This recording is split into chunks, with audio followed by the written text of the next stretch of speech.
Once again, thank you for joining another episode of the Comfort and Chaos podcast, where we engage in our normal chaos of our daily functions and daily lives and ways we seek comfort and get through them. And once again, I'm joined by my battle buddy, fellow senior leader, operate with and work with on a daily basis. Once again, Q from the last one. Hello. Hey, yes. Thank you again for having me. As I said the previous episode, I am Q Wilcox, host of Mediocre Dads. And again, all links will be at the bottom. So if you are interested in learning more about my experience as a father and how maybe my experience can help you and impact you better and maybe shift your thinking, then go take a look at us or take a listen of my channel, Mediocre Dads. There you go. Too easy. Now, we kind of brushed on it last time. Mediocre dads. Last time you kind of told us a story, on basically some setbacks that you experienced in your military career and amongst your family and some life decisions. But and you had briefly kind of touched on mediocre dads, but now I would like to, if you can. So, what is the concept behind mediocre dads? So truthfully, man, I started Mediocre Dads because for the longest time I wanted to start a podcast. And I don't know if that's cliche because, everyone has a podcast now, so like, yeah, no shit. You know what I mean? And I didn't want it to be something that just everyone, I was following the crowd, you know what I mean? So I had to really take a moment to think about it. And I'm kind of like one of those people, I feel late to the game when I could have been doing the podcast thing, but because I came up with this idea like 2 years ago. But anyway, nonetheless, with Mediocre Dads, I wanted to something that I was passionate about and something that I knew that I could talk about for hours, basically. And that was being a dad and how much being a dad meant to me. Okay. And I'm not going to lie to you. Initially, I was kind of going with a completely different direction. I was like, I could go like the whole, the red pill stuff, like the manly stuff and helping men do all and be more manly. Whoa. Why do you call that red pill? That's what they call it. Isn't that called a red pill? I don't know. I think it's red pill. I say red pill Andrew Tate from the Matrix. The red pill, blue pill. Yeah, well, that's the whole. That's what I think. That's why they say it. That's why he's like the Matrix. So which one is the bad one? That's a great question. I think the blue one was the bad one. Well, the way you worded it, you made it sound like the red pill. Well, okay, so that's like I'm just giving you shit, man. No, For the record, I know. guys, I'm just giving him shit. Okay, you got me thinking. I was like, you don't know what the red pill is, like. But I'm sure some of you guys are probably thinking the same thing. So well, okay, so yeah, so I initially that's kind of what the where I was going to go with it, and then I was like, honestly, I don't have a lot to say on that. You know what I mean? I don't know if I could do several episodes on that, but then also I don't have a following like Andrew Tate or Myron on what is his show called? He does the Fresh and Fit. Like I don't have a following like Fresh and Fit and all them. So like I was like, and I'm not brazen like they are. Then they could just come out and be like, call a bitch, and I'm like, nah, I'm good, man. Well, I mean, I'm not cool. I'm not that type of person that could do that. In your defense, you also swore time out of your own life to protect and serve a country. Right. They definitely go. They did not. Yeah, no, 100%. So different lifestyles. There's that. So that alone already, in my mind, puts you in a whole different category. There's not even a close comparison. So you can have literally.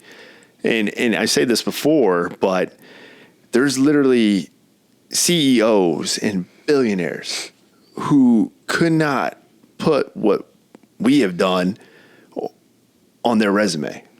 They cannot. Right, no, 100%. And experience what we experience. Like, you cannot pay for that. Nope. So that's something you can take pride in, Yeah. And so truthfully, that was one of the things where, oh, geez, I hope I didn't mess that up here. So that was one of the things I was thinking about. I was like, I wanted to do something that that had value and that meant something. And like I said, I kind of already felt like that this whole thing of being a man's man was already being done. Nice. So my approach was different, and whether it was the Lord speaking to me, and he just the Holy Spirit gave me an idea. I was like, I'm going to talk about being a dad. And that just stuck with me. And then I kind of ran with it. And so funny, I came up with Mediocre Dads out of a joke with my wife. Okay. So the initial was like fatherly teachings, right? Something really, I'm glad I didn't go with fatherly teachings, right? Yeah. That is a little I'm tacky. glad you didn't go that way either. But then, I was doing I was doing a search on Instagram. I was kind of looking for Instagram tags, and so I searched fatherly teachings, and there was a bunch of stuff that came up. And I was like, all right, maybe not that. So then I was like, what can I use? Something catchy that's kind of like get people to like want to click on it. And I was like, what about mediocre dads? Or I was like, mediocre fathers, mediocre dads. I was like, what's chickens? And there was like one bogus account of mediocre dads. It had 0 posts on it. And I was like, you know what? I'm going with mediocre dads. So I told my wife, I was like, hey, I changed my podcast name to Mediocre Dads. And she goes, I guess. And I was like, oh my gosh, I thought this was so good. I thought it was a great idea. And she just shot me in the heart. How hard did that feel? It hurt. Yeah, exactly. It hurt. I was like, dang, I thought I'm not saying I'm a lyrical genius here, but I thought I was like, man, that was a pretty good idea. And so I think so. That's a very catchy name. But at the same time, though, too, I also think, and I mean, from a female perspective, though, it's more of like they're not fathers, so they're just like, this must cater to only one audience. So I could kind of see the logic in her response. Yes, definitely. I definitely think that is part of it, where it was like, okay, mediocre dads, I guess, whatever it is. But then it stuck, you know what I mean? And then, my daughter, I did my first 2 episodes, and then my daughter was like, oh, I want to do mediocre kids. And then my wife was like, oh, and then her friend was like, oh, we can do mediocre moms. And I was like, all right, well, listen, I love the enthusiasm behind this, and the whole, you got the juices flowing, everybody's coming with ideas. Let's let Mediocre Dads do his thing first before we get too crazy. Slow down a little bit. And also, I don't want my kids in front of cameras on posting on YouTube, and not just yet. Maybe later down the line, if that's something they would like to do. I hope they don't aspire to be a YouTuber one day, but I hope they aspire to do something else, and then maybe do this on the side if that's really what they really want to do. But anyway, no. So Mediocre Dads. Being a dad, and I say this on my show all the time, being a dad was the best job for me. And it's the reason I am what I am, if that makes sense. No, it makes sense, dude. Being a dad means so much to me, and it has a lot to do with the fact that when I was adopted when I was 2, and me and my brother were adopted when we were 2, and we have a dad. I have a dad. I know, he's not my birth dad, but he's the dad who adopted me and took care of me and raised me and made me the man who I am today. But I remember being a kid, growing up, and when I got in trouble, crying and saying, I want my parents. And I'm thinking of the parents who gave birth to me. Like, why could they just so easily give up on me? And thinking that, at one point they were going to come save us. Save us being because we were in trouble, we were being bad kids, and you're like, well, they're gonna come pick us up, and then you can't do anything about it. I gotcha. Being a naive kid, if you will. So yeah, no, I, for the longest time, I was like, I want to know what, why I am the way I am, and where my quirks come from, which one of my parents, is it my birth dad, is it my birth mom? And so when I got older and, the opportunity arose for me to essentially interact with my birth dad, he wanted nothing to do with us. Really? And, yeah, this dude has a whole litter of a family. And for a little while we were friends on Facebook. And there was never he friend requested me on Facebook, and I'm thinking he's going to message me, let him know who he is, and kind of want to have a conversation similar to what I did with my birth mom. Nothing. Radio silence. We were friends on Facebook for a couple of years, and not a single message or a single comment on any pictures or anything to say hello or hey, beautiful family, whatever the case might be. Almost as if he was waiting on me to message him as I owed him, or as if I owed him something. Yeah. When it's the other way around. You brought me into this world. Like, so my birth parents were 15 when they had me and my brother. Oh, so I was like, y'all brought us into this world. The obligation is on you to speak to me and let me know what was going on, not the other way around. And so, so that stung. That stung for a while. I was 16. So that stung for like a long time. Oh, I can imagine. But growing up, I knew in the back of my mind, there was one thing that I always wanted to do, and I wanted to be a dad because I wanted to prove to myself and to him that I could be 10 times better dad than he is. Oh, wow. Than he ever is. And like I said, he has a family. Like, he has his own family. He has his own life. He has his own life and his kids. But that time we were friends on Facebook, he would post things, and this is going to sound like really mean. Well, I guess I don't care. He's illiterate. He is illiterate. So, he's, 15 years older than I am. Yeah. Grown man, and you're illiterate. And so, like, a lot of his posts were like mentioning, gang-related activities, if you will. Right. Yeah. And so he would always mention at the end of what he was saying on what he was saying, like his affiliation.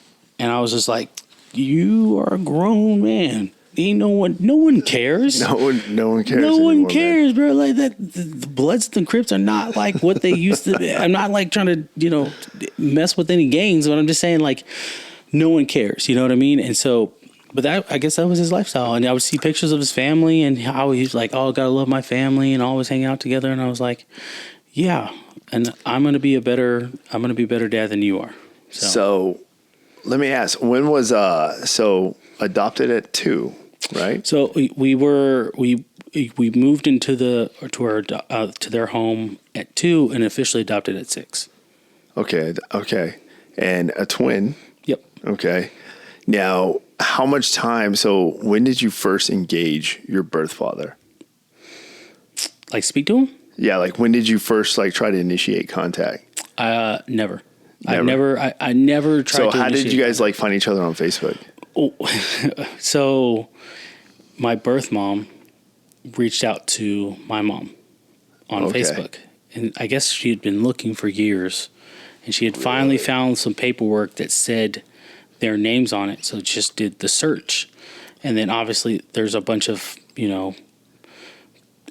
Susie and Seth Wilcox on social media. Okay. They're my parents. Don't go find them.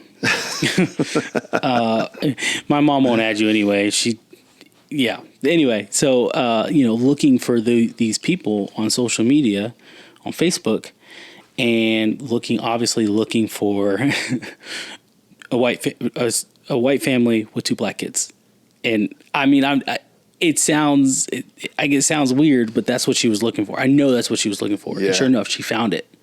Right. And, so she messaged my mom, basically sent her a whole thing, said who she was and blah, and said, I would like to speak to them if you're okay with that. She got my mom's permission before she just reached out to us on Facebook, because we and my brother had our Facebook at the time. Yeah. And so she reached out to her, had a conversation with us. We come home one day from school, and so me and my brother weren't the greatest kids in high school. And so we come home. She's like, hey, I need you guys to go to the kitchen. Let's go sit down. We need to have a talk.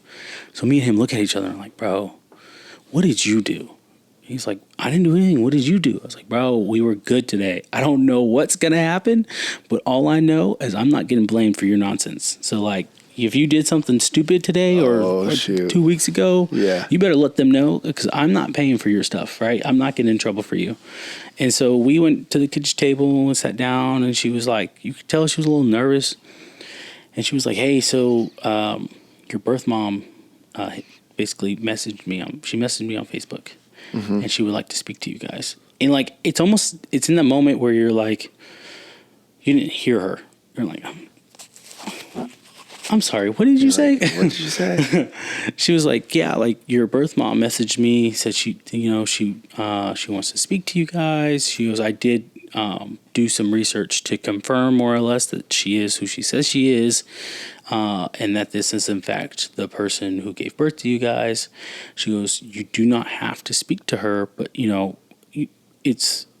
I think it would be best if you did. Yeah. You know what I mean? And so, because they had put us in counseling all growing up, because wanting to know more and wanting us to open up and wanting to see if we were impacted more than we gave off, if that made sense. Mm-hmm. If that makes sense right there. So then finally it was like, hey, if you want to, feel free to reach out to her. This is her Facebook, and you can message her, and I'll let her know that she can send you friend requests, and you guys can accept them, and you can have a conversation.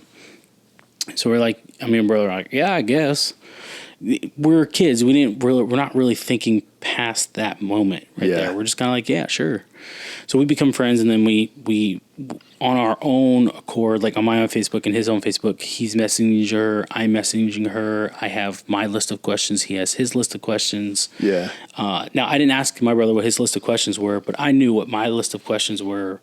The moment she said that, I was like, bet, I already know what I'm going to ask. What was your first question? What happened? If you can remember. What happened? What happened? Oh, I remember. I remember basically every question I asked. I was like, what happened?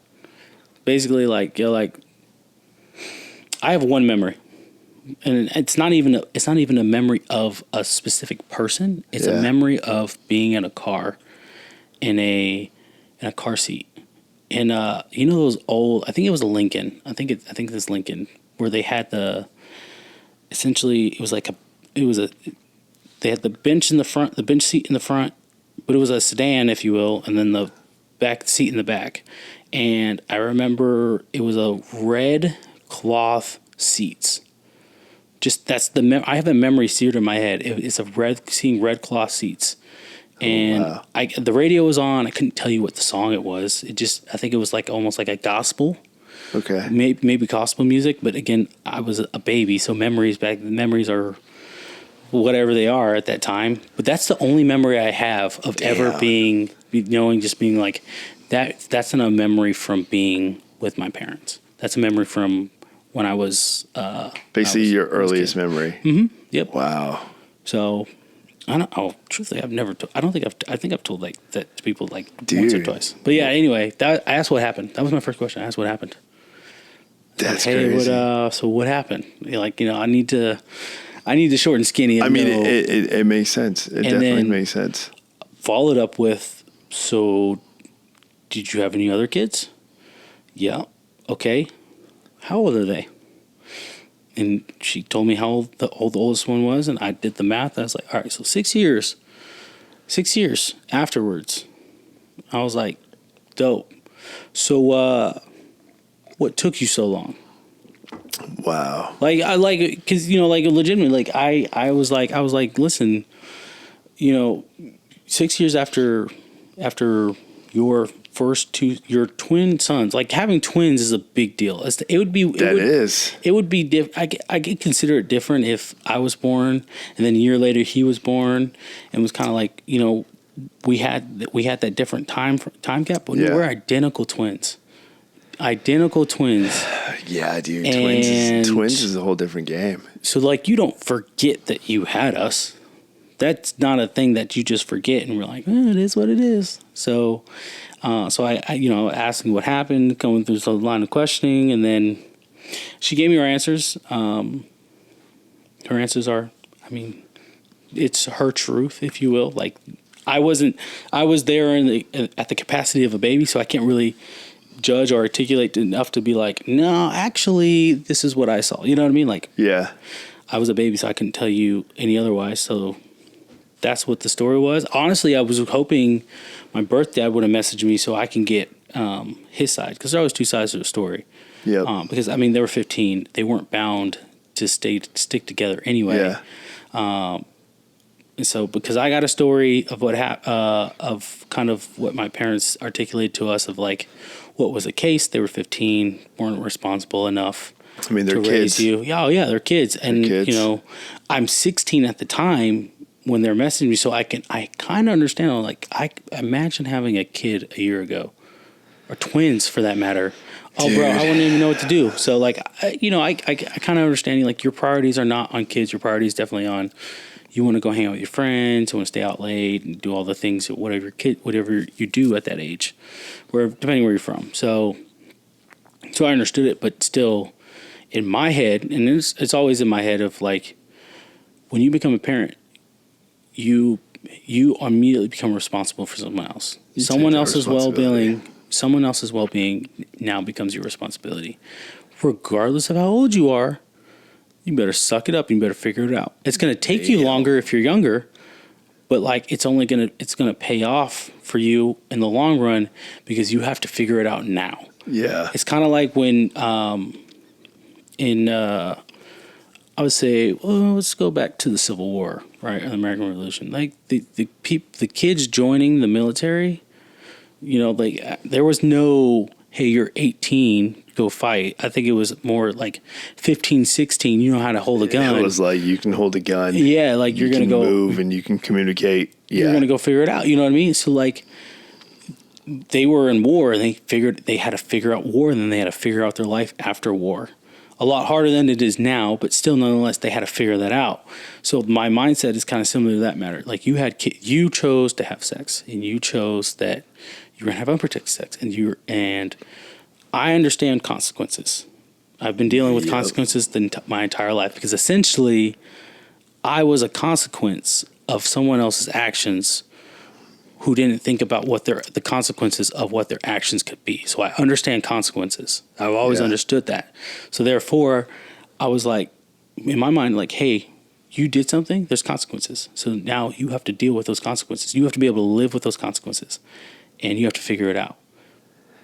So that's my mindset. I mean, but I guess I'm different because that's not everybody. No, that's man. not everybody else. Yeah, I mean, so. it definitely makes sense, and coming from an upbringing like that, and with that logic behind you, like, it makes sense. Why you would come up with the name Mediocre Dads, and why you emphasis on that whole idea of, hey, there's an importance to being a father.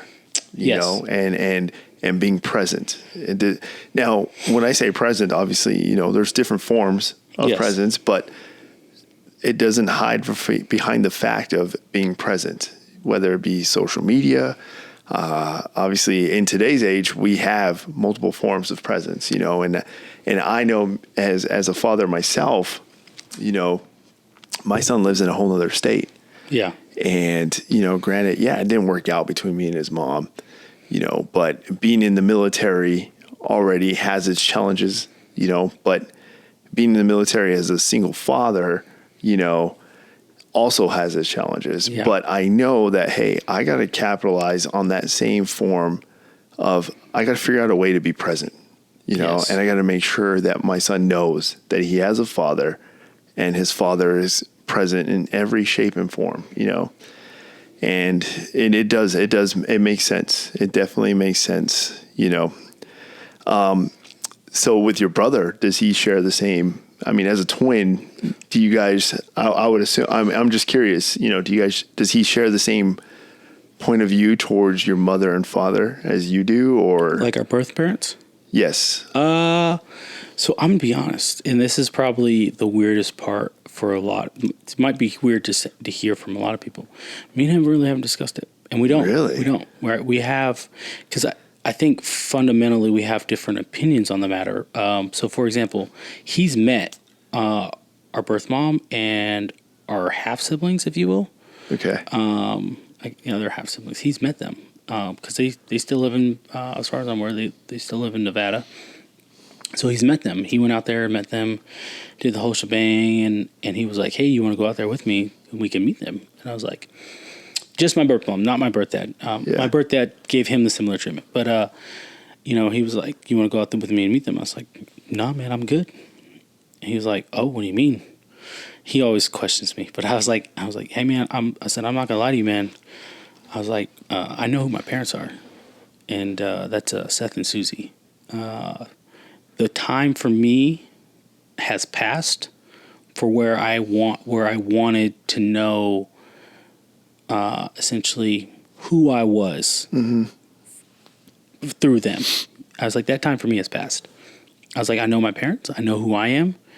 And this has a lot to do with the fact that I got married when I was 19, and then me and my wife we had my first daughter when I was 22, going on 23.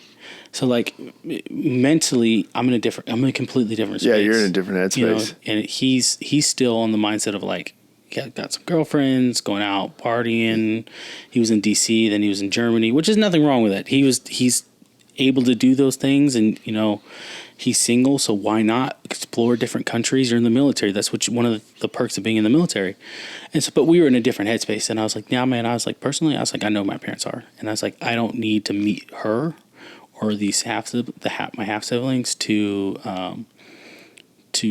essentially find out more about who I am. Because I think for him, it had to do a lot more to do with knowing and understanding who he is and where he came from. Okay. And how he wanted to know who he was understanding where he came from. That's just my assessment of overanalyzing my brother. I can be totally wrong. So Queez, if that's not the case, I'm sorry, but that's just my psychoanalysis of you and what I believe was the case for you. And so yeah, like, so for me, I was like, nah, I'm good. I have no intent of ever meeting them. And even to this day, I send her some updates, some photos of the girls. And she sends birthday presents for both of them. Oh, wow. Okay. So yeah, it's like I guess in a sense she knows where I live, but she has my address because she sends gifts to the girls, and then we might say hello, exchange pleasantries every once in a while, but other than that, that's kind of like the extent of our relationship, and that probably will be the extent of our relationship for the remainder of my life until I'm probably in a different place, and said a few different years, and in a few years I'm in a different place. I'm like, well, maybe it's time for me to kind of explore that. But as of right now, no, I'm good. So, wow. a lot of people, I know it kind of hurts her because she doesn't want to hear that, you know, because she calls me, you know, her son, and I'm like, yeah, I am your son. You know, I'm your, you know, you gave birth to me. You blood, and you know, you went through the birthing, you know, or the C-section, but you went through that to give birth to us, and so like I respect that because I've seen my wife give birth, so I understand that emotional attachment. But for me, it's not there. So. Gosh, man, that's got to be tough. That's got to be tough. And I mean, I got to admit, it's definitely tough when you hear it as a parent, you know? Yeah. I mean, you do. That's one of those things where it's like, dude, because I know somebody could be watching this, you know, who is a mother, you know, and those motherly instincts, you know, and behaviors just kick in, and it's like, man, but you're like her son, you know, you know. Yeah. And for a lot of people, that's what it is. Whenever I have no issue. I'm a sharer, I guess, if that's the best way to explain myself. I'm a sharer, so I have no problem sharing my life story and sharing my things that have happened to me in my life. And so when people hear this, they're like, oh my gosh, but she's your mother. And I'm like, you know, sure, she gave birth to me. I was like, but my mother lives in Arizona. That's who my mother is. Yeah. And that's who it is for me. Saying that, I know from, again, we're both parents, we're both dads. So saying that, obviously I know that and hearing that from a child to a parent perspective, her hearing this, probably it stings a lot. And I don't get me wrong, I know, and I don't say it to be mean. I don't say it to be malicious and say, I want you to, almost as like I'm making you pay for all those years that you were supposed to be present with me, right? Yeah. That you weren't. But God has a plan for everyone, and everything happens for a reason. And being adopted was a blessing, right? It was a blessing. And I know, again, it stings for her because she obviously wanted, if she was capable, wanted to raise me and my brother. But that's not what God had in store for us. And so we we were adopted and we were raised by another family, and that's who I identify as who my family is, through thick and thin. And so, like, for me, when I forming familial bonds is not, it never is it has to be a blood thing, because my family has never been blood related to me. It's always been of how do they treat me? How do they respect me? And how, when times get hard, what do they do? So that is what it's all, what forming a familial bond for me has always been. And so I guess it's a lot easier for me to form familial bonds with people than it is for a lot of people. But yeah, like I said, I don't do it to be malicious. I don't say those things to be malicious. But and I'm not trying to point it off. Yeah, I hope it's not coming off that way. No. I can tell you right now from at least my own form of chaos that I experience in the realm of a separated father in the military it was always accepting the fact that eventually I know his mom was going to move on, you know, and there's going to be another man there, you know, and it was tough in the beginning. You know, it was definitely tough for me to comprehend and understand that no matter where I am, you know, I don't get to wake up and start my day with my son, and I don't get to end my day with my son. But somewhere out there, another man gets to have that privilege. Yep. You know, and that's my son. You know, I'm doing everything I can to be present in his life, but you, by default, automatically have that time allotted to you. I have to apply myself and work for that time, you know? So I'll tell you right now, man, for me, that was tough, dude. Oh, it was tough, man. I mean, I was definitely in a bad space for a while, and it took some time to process, you know, and a lot of conversations with certain mentors and individuals that just were just like, dude, here it is. Here's the black and white, you know? So hearing whenever it breaks my heart whenever I hear about a parent who just can like wave their child off, you know? Yes. And it breaks my heart because I'm like, dude, I've been in that situation, and I wish I can go to the point where you have that option, because it shouldn't even be a choice. Like, it shouldn't even be like, you don't even have to think about it. That's your kid.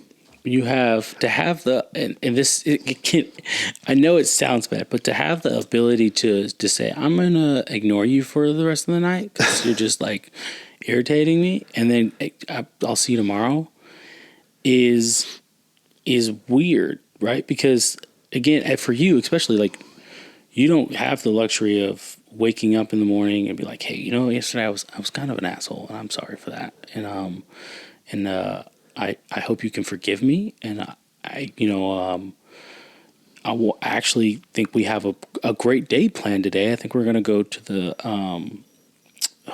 arcade. I say that because I'm going to the arcade tomorrow. But I think we're going to... arcade. Nice. Yeah. We're going to go arcade because she's been asking to go to it. It's her favorite thing to do. I play the claw. If you see me at the arcade, I'm playing the claw game. I know it's a scam. They're taking my money. But my wife knows I will spend $50 in that claw machine and I will win. I'll win at one point. I may not win in the beginning, but I'll win. I'll spend $50. I have no shame doing it. So wish me luck tomorrow. But yeah, it's having that luxury. You know what I mean?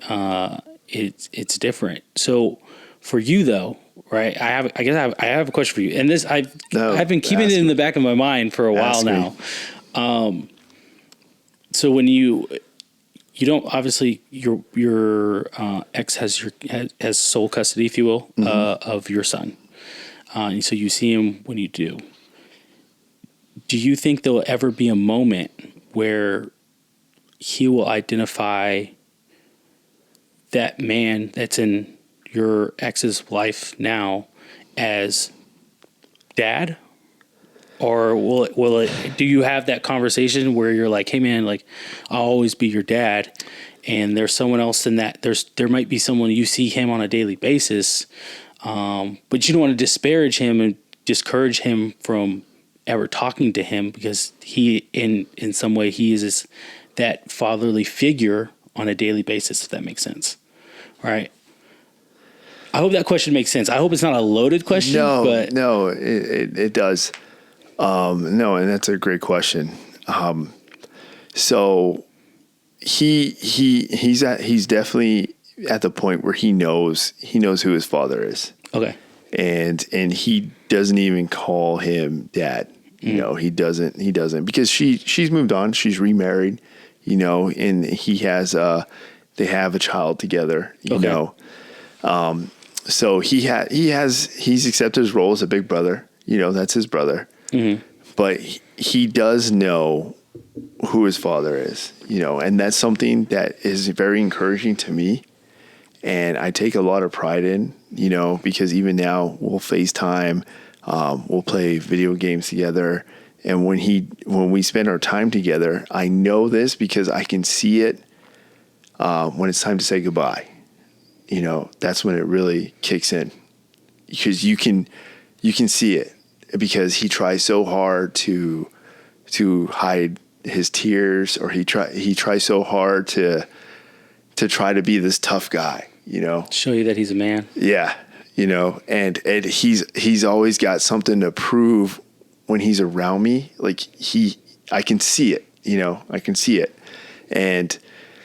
But I honor it. I respect it, and I let him know that, you know, I'm your father, you know, and I'm proud to be your father. So everything you do, you know, I'm proud of you, you know, and when you mess up, I'm going to be there to tell you messed up. Yep. I'm going to be there to tell you messed up.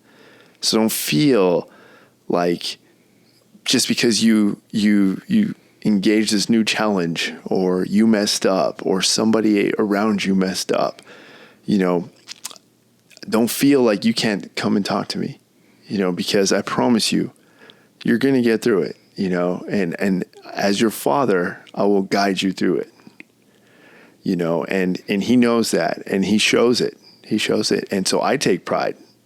I take a lot of pride. It hits you in a special spot. Yeah. Let me tell you, it does. It does. We both kind of just are like, you know, when we're saying our goodbyes, we both have those like, we turn our heads opposite directions, like dust in our eyes. I got dust in my eye, Dad. I'm like, yeah, I got that same dust, Mio. You know, it came in, you know, but I do. I mean, I take pride in that fact, you know, but it is tough. It is tough, you know, and to all those fathers who have that honor and privilege to be able to wake up with your child every day, you know, take pride in every moment and every day, because let me tell you, there are fathers out there who don't get that. And it'll, you know, and it's funny because in our job, obviously, and in the military, you know, divorce is already at a high rate. Oh yeah.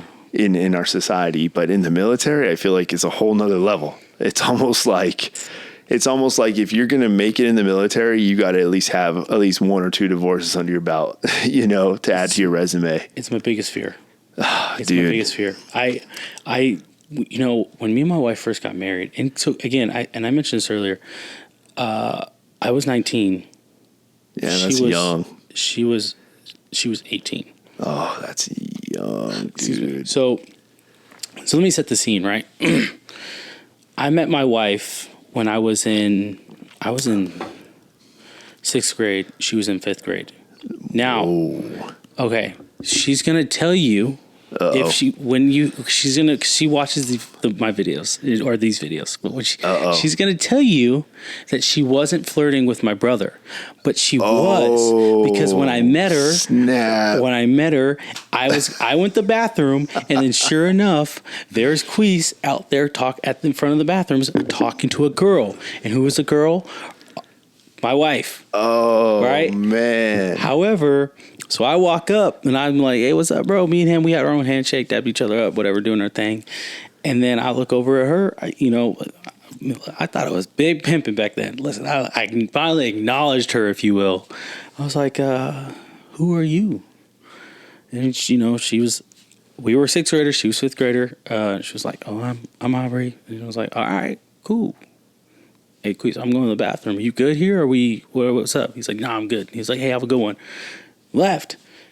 And I'll never forget it. I never forget meeting her because that's the first time that I ever actually met her. Right. And, but she will tell you and everybody else, I don't remember that. That's not true. That's not what's happening. He was flirting with you or hitting on you, and then you were flirting back because she was blushing like a mug. Snap, the twin. I know she was going after the twin but brother. She didn't know it. She did, but who I know. Who's taller? He is. Okay, that's probably what it was. You know what's funny? We grew up thinking that he was the older twin because our documents, our adopted documents said that he was the older twin, and then come to find out. My birth mom made a post and she was like, I just want to take a moment to acknowledge my eldest son. And I go, Queez, that's me. And he goes, yeah, but I'm the oldest. And I was like, nah, bro, that's me. So we messaged her. This was like fresh week 2 of we just started talking to her. And we messaged like, hey, who's older? Like, it seems like such an absurd question to ask because we thought we had it all figured out. And she goes, well, Quan's older. And I was like, bro, my entire life has been a lie. I didn't find out until I was 17 years old that I was actually the oldest twin. Now, and how much older? Older being by a few seconds, but I need you to know those few seconds mean so much more. Okay, so when we were in high school, I have to keep to my main point because she was flirting with my brother. I'm going to get back to that. But when we were in high school, and I'd always seemed like we were both immature, but because we were in high school. Yeah. So we were like every other high school kid who's immature. But it always seemed like there was a level of maturity that I had that he didn't. And so I would always explain to people, I was like, he's the older. They're like, who's older? And I was like, he is, but I'm a little bit more mature than he is. And they're like, yeah, I can see that. Everybody agreed. They're like, I can see that. It just seems like you're a little more mature than he is. And, obviously me being older, if you will, my brain has developed further than his has in that aspect. So when I was 17, I was like, it all makes sense now. It all makes sense to me why I'm just that much more mature than he is. Not much, not a lot, but just that much more mature. They like that was noticeable for people to be like, he seems a little bit more mature as a twin, but they both still do dumb stuff. So, but yeah, no. So anyway, he is taller than me. He's slightly taller than me, slightly bigger than me. He threatens to fight me all the time. Ooh. And I tell him, I was like, hey, bro, like, you have my address. You are always welcome. I was like, just know I'm going to beat you up. I'm going to call you little bro. I'm going to feed you.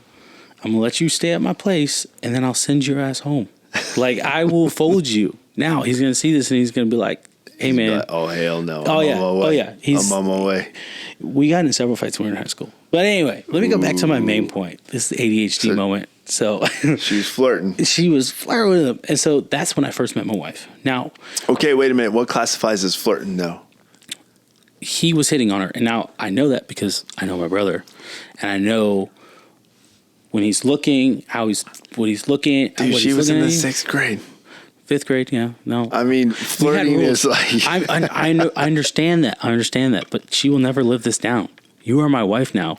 And you were flirting with my twin brother. Ooh. That's a no-go. So we were going to the same church. So I knew her parents. Her parents worked in the youth ministry. Her dad did, and not necessarily her mom, but I knew who her parents were, and they knew who me and Queez were. Because again, growing up where I grew up, in Surprise, Arizona, it was still a young and growing town. I say town is a city, but still I considered it a town at that moment because it was basically like 3 roads. And we were the only, loud to a black obnoxious identical twins at that church. You know what I mean? So essentially I don't want to make it sound like me and Queez are like famous people, but like You just stood out. Meet a lot. Yeah, you don't meet a lot of identical twins. You know what I mean? Yeah. And that being the case, so we were who we were, and so we knew her parents, knew a lot of people, and she grew up the church that her parents still go to this day. They essentially grew up in that. They grew up with that church, so we were very familiar with the parents. So when in high school, it was 2000. She's gonna be so mad at me. Oh, it was 2000. It was 2011. It's July 17th, 2011. We went and saw Cars 2. That was our first date. That just shows my age, I guess. Cars 2. It was Cars 2 was in theaters. Understand, it was in theaters. Or was 2 or 3? Cars 2. Did your parents drop you off? 2 or 3. No, I had a car. Ooh. Well, it wasn't necessarily my car. It was my older brother's car, who was not legally able to drive it. Ooh. Because of DUI. But anyway, we went and saw Cars. That was our first date, and then whatever time went on, started dating and blase, and then here we are. So there you go. So I've known my wife for a very, very long time. So 19 years old. It's 2013. I graduated in 2013. I enlisted in 2013. November 2013. So I turned 19, and then a week later, I was on a freaking plane going to Fort Jackson, South Carolina. And so because I went to basic during the holiday, so I had a holiday block leave, I came home for 2 weeks, saw her family, saw my family, went back. I had told myself, I was like, I'm not going to ask her to marry me for like 2 years. Marriage is not like in my mind. I get back to basic training, and I start to realize, I was like, well, damn. I think I kind of like this girl. I think I kind of like her more than I'm giving her credit for. You know what I mean? And so I wrote a letter to her dad. I think Damn, I still look have, at you, dude. I think I still have this letter. I mean, it was basic training, so I can't call him, but I still have this letter. I wrote a letter specifically addressed to him. He wrote it. He responded back, and he was like, "Hey, well, I definitely appreciate, you writing me and explaining to me how you feel about my daughter. But I think we need to have this conversation in person. Yeah. For me to give you my official blessing, we need to have this conversation in person." Funny story though, real quick. My wife's adopted too. So her dad is her adopted dad, if you will. So, because her mom, I'm airing out the laundry, but her mom, she shares this story all the time, and she has no problem doing this, sharing the story. So I hope I don't get in trouble for sharing the story. You're not gonna get in trouble, dude. I know their family, so she owes me. Yeah, we sent out all the emails. People are trekking. So she had Aubrey when she was still in high school, and where they grew up. If you look at it on a map, it says Prescott, but if you're from Arizona, it's called Prescott. So Prescott. Everybody in Arizona calls it Prescott. If you're from Arizona, you call it Prescott. You don't call it Prescott. And that's how you know when someone's not from Arizona. They're like, "Yeah, I'm from North." I know some people in North Arizona. Well, then spell it right. Listen, we had this conversation earlier about Illinois and Illinois. I got you. So I didn't know. Get rid of the damn S. I didn't know it was a thing until it was like my 5th year living in Arizona. Because I'm not originally from Arizona, I'm from Vegas, but I didn't know it was a thing. And my parents were like, "Oh no, it's Prescott. You don't say Prescott. It's Prescott." So anyway, and especially when I met my wife, and she was like, "Yo, I'm going up to see my Nona in Prescott." And I'm like, "You mean Prescott?" She's like, "No, it's Prescott." She goes, "Everyone from Prescott calls it Prescott." I'm like, "Oh, it is what it is." So anyway, so her mom, she had her, I don't remember how old she was, but she was a senior in high school. And so she had her and the birth that obviously didn't work out. Yeah. But her husband now, that basically he's been there since Aubrey was born. He was her brother's best friend. I hope I'm telling the story right. He was her brother's best friend. So it's kind of like, hey man, and understand her family. She has seven siblings, and he's the one boy. Ooh. So he was, so it was kind of like, hey, I have 6 sisters, and you're around my family all the time. And he had to know in the back of his mind, he might end up with one of my 6 sisters. Like, he's bound to end up with one of them. We're best friends. We hang out all the time. He's bound to end up with one of them. And, God has a plan for everyone. And he ends up with her saying, like, this is the one. This is who I want to marry. This is the one. And they got married. They had 2 kids later on, Tyler and Kira and all that jazz. And so, so he adopted Aubrey when she was 2 or 3. When they got married, when they were like 2 or 3, he officially adopted her as his own. And so, it's funny because I forget all the time, and no one's ever sitting there thinking about it. Like, Aubrey's adopted too. Like, no, like that is his daughter. And, sorry, Kent, I made a joke in June when we were at a family reunion. I was drinking a little bit more than I should have. He was drinking.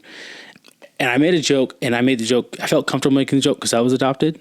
But then I said it, and then I realized how bad it hurt him by saying that. And he kicked everybody off the roof. And he was like, hey, we need to have a conversation. I was like, oh, damn, I messed up. Oh, it's about to be real. Yeah. We had a real conversation. But yeah, no, like, I respect him to the T. But no one, it's funny because no one ever remembers that she's actually adopted by him. But again, it's a thing you would never think about, never think to address. But yeah, no, we got married. I'm sorry, I keep going on several tangents, but we got married. And when I asked her to marry me, she was still she was finishing her senior year in high school. Damn, dude. So she's walking around high school with a wedding ring on, or with a engagement ring on. And jeez, I need y'all to understand something. I spent a lot of money on that ring, and you were in basic training, weren't you? I was in basic training, and you know what I did with my checks to make sure I could pay for this ring? Every time I got paid, I would save it, everything else, and I would use $100 from that check for anything that I wanted to do. Everything else would go to that ring. So I'm talking like, I think I was making $700. I don't know, $600-$700, whatever it was. But basic training, basic training, everything's basically taken care of for you, like and AIT. So I wasn't making a lot, but like you're able to save a lot. I was able to save a lot. So I saved a lot. Now, if I wasn't going to get married, I was going to buy a car, right? Because my car had broken down before I left. Camaro or Charger? Charger. Yeah, I figured. No, bro, listen, Chargers. I want a Charger to this day. I don't want to sound. I hate to sound like that guy, but I want a Charger to this day. I love Chargers, dude. Don't get me wrong. I've had one before. Did you? I know. Yeah, I did. I want a Charger, but I will. I'm talking like give me like V6. I want an SRT. Like. You want the Charger. Yeah. I'm not gonna go to the lot and be like, give me a Charger just so I can say I have a Charger. No. I want an SRT. I want the olive green SRT. They're nice. Don't get me wrong. With the nice leather roomy seats, with the shifter and the paddle. Like I want it all. I would go all out. I have a family, so I'm not doing that now. But yes, and I kind of miss my Charger actually now. So hold on, let's go back. You had a Charger. Yeah, I did. So you were the guy. Yeah, but here's the thing. I wasn't the guy who got it out of basic. That don't matter. Granted, you had a Charger. Everybody nowadays, it's like you go to basic training and you get a Camaro or Charger. Everyone's leaving. Right out of basic training. But you know what's crazy now? Like, because everyone now has that same mindset. They're like, I'm not going to the dealership just to get a base model Charger. They're getting SRTs. And I'm like, that is way too much power for a 20-year-old who can't even legally drink yet. But they're driving this V8, and they're like, yo, like I am ripping it, and they're showing up to formation at 06:30 in the morning. Cruise by any Army barracks, guys. See how many Chargers and Camaros you find. Most of the lot is full of Chargers, and you do 10 push-ups for every single one. Mm-hmm. There's your new challenge. You're gonna get really strong. Yes, sir. So I did want a Charger. I'm not gonna lie, but I can see, and low key, dude, I can see you in a Charger. bro, I love them. I think they're nice cars, and like that just might be whatever. Like I said, like I wouldn't sell my truck, but if I could afford to get a second vehicle, it'd be a Dodge Charger. There you go.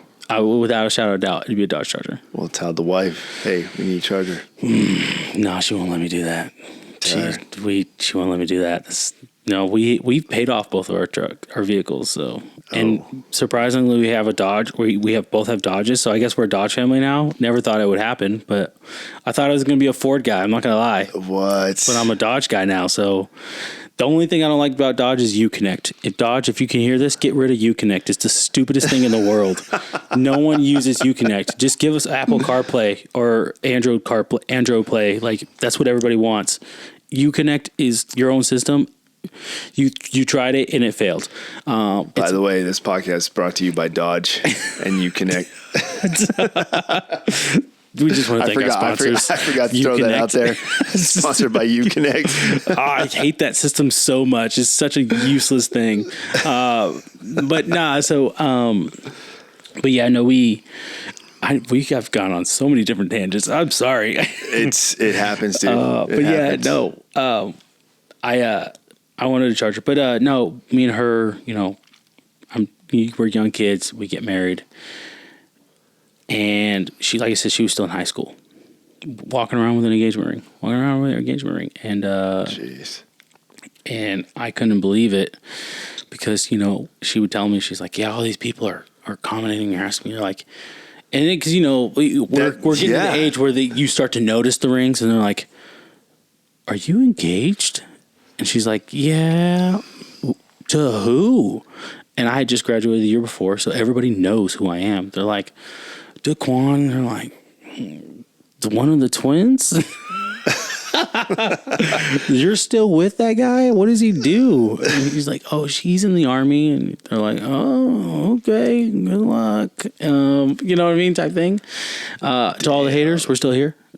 Still together, going strong. I just want to let you guys know. So we got married in 2014. So yeah, we actually September 14th is our 9-year anniversary. So ooh, that's coming up. Yeah.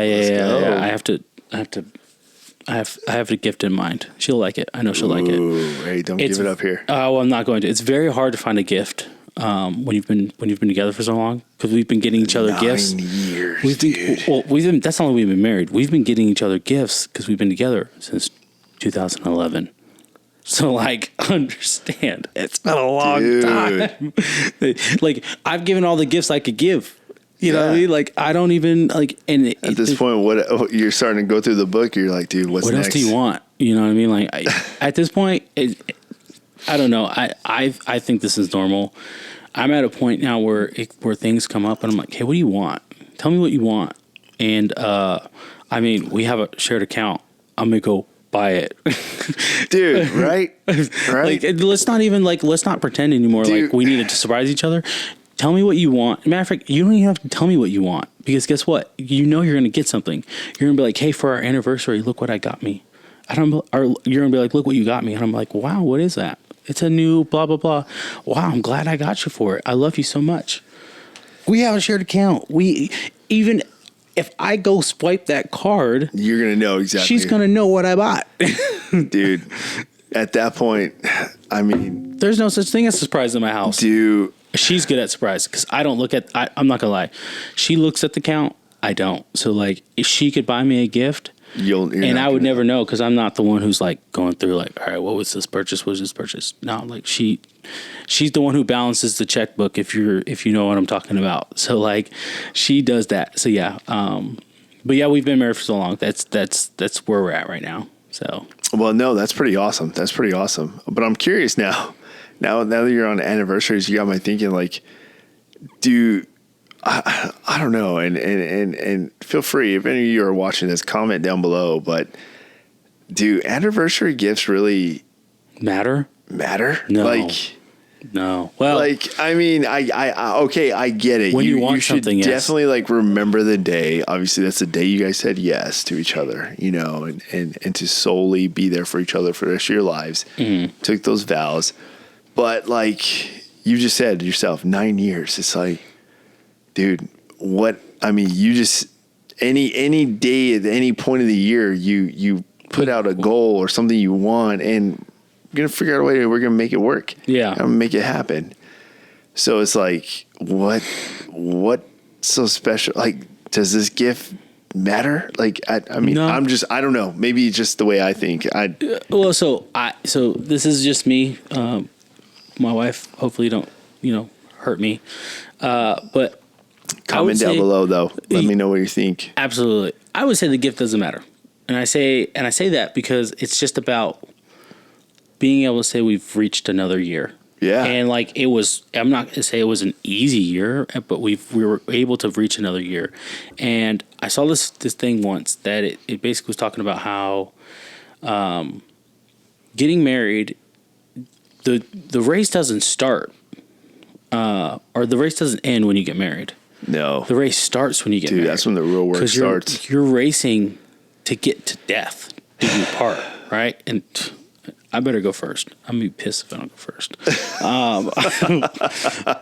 She does a lot of things that I am not aware of, and I'm gonna be like, someone's gonna be like, "Hey, are you gonna take care of that?" I'm like, "Yo, I don't know how to do that. That was my wife thing, and I'm not gonna lie to you. We have our roles, and she's good at hers. I can't do. You can't replace me with her. That's like we're trying to replace Kobe, and you're like, exactly. We ain't got nobody. Yeah. Hey, sorry. You know what I mean? Like, so like, so yeah, like, I hope I go first. But anyway, the goal is to get to the, to death is part. And we definitely will reach that point for us. Cause we definitely, know and understand that how important marriage is, and to see the example that both of our parents have set for us, to know like, okay, they're able to do it, we can do it. And like, I have the luxury, or we have the luxury, if you will. I say luxury. It's not necessarily, I'm not living in luxury, but we have the luxury of having a guaranteed paycheck on the 1st and the 15th from Big Daddy Sam. So what up, Theo? So we have that luxury. So, we have certain guarantees in life, and things are good or better, than I know a lot of people are going through. But nonetheless, like we still go through our financial burdens. We still go through our issues, and we come to that year mark, and we're like, another year down. We're that much closer to get. I mean, that's honestly, that's how I kind of prefer to celebrate it, because you look at it, it's just like, another year above ground with each other. Chasing a common goal, and that's being here for each other and taking our vows. And hey, you know what? It's another year. And to me, I see it more of like, hey, let's just go out and celebrate it. Like, I mean, the way I see it is like, what can I get you that you don't? All you have to do is tell me what you want. We're going to figure it out. We're going to get this for you. Yeah, like, you can tell me like you want a new there's car. There's nothing I can't get you that it's like, I don't. That has to wait for September 14th. Let's go celebrate. That's what I say. Let's go celebrate. Let's do it. Well, so even then for us, like, for our anniversaries, we're simple people. We're simple creatures. And so we're like, we need to go do something extravagant. Now, next year, for our 10-year, she wants to do something extravagant. And she wants to renew our vows and then go on a vacation, which is fine. I'll do that. It's for her. I'll do that. But yeah, no, it's just kind of like, let's go out and get some food, or like, let's bring some food to the house and watch a movie, and I'm totally okay with that. There you go.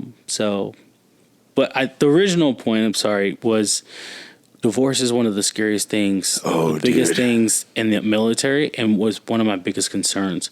So I talked to her I had a conversation with her in the beginning. I said, listen, you don't know how many people I know who got a divorce in the military. And I was like, you don't know how many people I know that have, who are giving me advice on what they think I should ensure I do to make sure that when it comes to, when our relationship comes to an end, I am securing that as much as I can, so you don't take anything from me. Yeah. And I was like, listen, I'm not going to lie to you.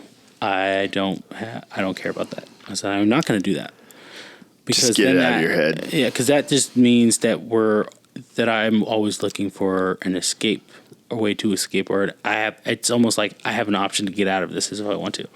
Me and her know it's death do us part. Like, we are not, we're not going to do that. So we could be fighting for a good year, which I don't think it's in either of us to fight for a good year. Yeah. But just to be dramatic, we could be fighting for a very long time, but it would be like, good night to you. Turn the light off, please. You know what I mean? Like, and then you're gonna leave the fan on? Oh, really?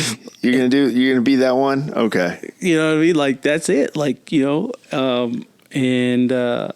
set the example. Try to set the example that was set for us, legit, for our kids, because divorce is not an option. Well, I'll tell you what, man. 9 years. Hey, that's an accomplishment, especially in my book. Especially being in the military. Yeah. 9 years. Literally, dude, good job. Well, thank you. You guys definitely got that foundation to keep that house nice and strong. Keep it going. Well, I've seen, because I've been around long enough in the military now that I've seen a lot of how people operate, and I'm like, well, this is why your relationships don't last, because what's the Army saying when you're TDY? Temporary divorce, something. I forgot what it's called. What the saying? There's a saying for it. I didn't know it was. I found this out like 2 years ago. There's a saying for it, but I don't even remember what the saying is. But yeah, like, so, I know I've been around people who were TDY. We were TDY, and they were like, yeah, it's like frat house days all over again. Yeah, they're like, I'm single for a little while, and I'm like, nah, man.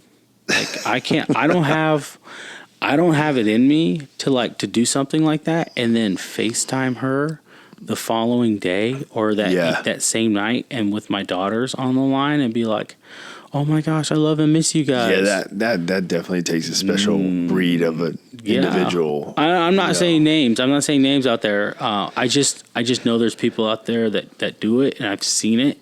I've witnessed it, and I'm like, you're better than me, because it couldn't be me. I don't know how to do that. I don't know how to do that. Yeah, no, that's like I said, it takes a special individual, Yes. There's and I would say talented too, because you cannot. That's wow. That's a lot of energy. I have an individual who's in my head right now, and Oh, I'm sure we got plenty. We're friends, and he posts pictures all the time. Family, love my family, and I'm just like. Yeah, dude. How? How authentic is that? Yeah, like, I just do you? I don't know. Like, maybe, and for them, maybe they do. For them, maybe they do, and they say, hey, like, this is an escape that all men need, right? And like, for example, I think when they're talking about the red pill stuff, right, and all that jazz, I think those gentlemen have a belief that men should be able to go sleep with other people because it's not an emotional bond like it is for females to have an emotional attachment when you sleep with somebody. Now, that is their belief, and, that is what they're going to do with their lives and themselves, and they were going to believe that to be true, and they believe that to be correct. However, that's not how I live my life. When you sleep with somebody, the Bible outlines it. You're forming an emotional attachment to that individual. It's not and I said in so many words, I don't know I can't remember the exact verbiage of it. I won't get King James version on you guys right now, but you form a connection, you form a bond with that person when you have sexual relations with that person. So, like, to think that you're just going to go do that with somebody else and then you're going to be like, nope, my attachment is to this individual over here. I believe that, but I also believe that you're almost splitting yourself off, saying a piece of you, a portion of your spirit, if you will, is now with this person forever. And then, but it's also with your main spirit or whatever is with this person, but you still have a portion that is no longer attached to this person. So, like, again, for me, I would never be able to do that. But that's me. There are other people out there who have no problem doing that. Mm-hmm. and who's saying like, no, that does not works for me. Yeah. What about so like, I'm thinking from the other side now. There's those who, when they hear that, they also say, well, what about in the Bible when, you would have someone like King David or King Solomon, or you'd have they had Abraham, who hundreds of wives, and concubines, Yeah. And it was like, hey, what about that aspect? Even though they had their one wife, I'll think about. I put it this way, and I can't even remember. Do you remember who David's first wife was? Ooh. But you know who Bathsheba is, right? Yes. Do you know who Bathsheba's son is? Who the son she gave birth to from David? Who was it? Solomon. Oh, that's right. Okay. So, right. So everybody does. Most people don't remember David's first wife, and I'm not even gonna lie to you. I can't remember who. It was the daughter of. I think it was one of Saul's daughters. King Saul's daughter. I think it was one of Saul's daughters. That it was David. Yeah, it was one of Saul's daughters they were married to, that was given to David because David, when he killed Goliath and then he went on to win many more battles for Saul. It was one of his daughters, but I can't remember her name. Right, and most people, if they're not theologians, they don't remember her name, but everybody does remember Bathsheba, right? And everybody knows, like, dude, I bet she was hot. She had to be, bro. Imagine, I bet she was hot, dude. Right? She had to be. She was probably a banger for sure. And, well, I mean, he went as far as to say, "Hey, your husband to play a harp for you. Your husband's dead. He died in war, and I'm not going to tell you that I sent him to the front lines, but he's gone." And her husband, he was one of his top lieutenants. I don't want to say generals. I don't know if it was generals is the right term, but he was one of the top guys. So it was kind of strange to be like, hey, send him to the front line as if he was just a regular foot soldier. But yeah, no, like I said, most people don't remember his first wife, but they remember Bathsheba, right? Yep. Most people don't remember Solomon's first wife. Which I think was one of a Pharaoh was given. She was given to him in marriage through Pharaoh's daughter, Egypt. It was Pharaoh's daughter. She's Egyptian. Yep. And so most people don't remember Solomon's first wife, but they do remember hearing about how he had hundreds of wives and concubines, and how he had so many different kids and all that case. But that was acceptable time back then. But then when we get to the New Testament and Paul writes in one of the many teachings that he wrote, he was one man and one woman. So that's where that new teaching comes from, where some people are like, well, if we live by the Old Testament, I could have hundreds of or as many wives as I want. But the New Testament, Paul says one man, one woman, right? We're joined by one man, one woman. That's what a relationship is. It's not this thing where we just have a man has 5 wives and he can give all his love to these 5 wives, whatever the case might be. So, for me, I'm a New Testament guy. I don't know where some of y'all at, but I'm a New Testament guy. No, but it blows my mind whenever you think about that. You just kind of think like, wow, dude, what a difference, as far as actions and behaviors when you combine, the Old Testament and New Testament, like what a difference, obviously. Yeah. And the teachings, but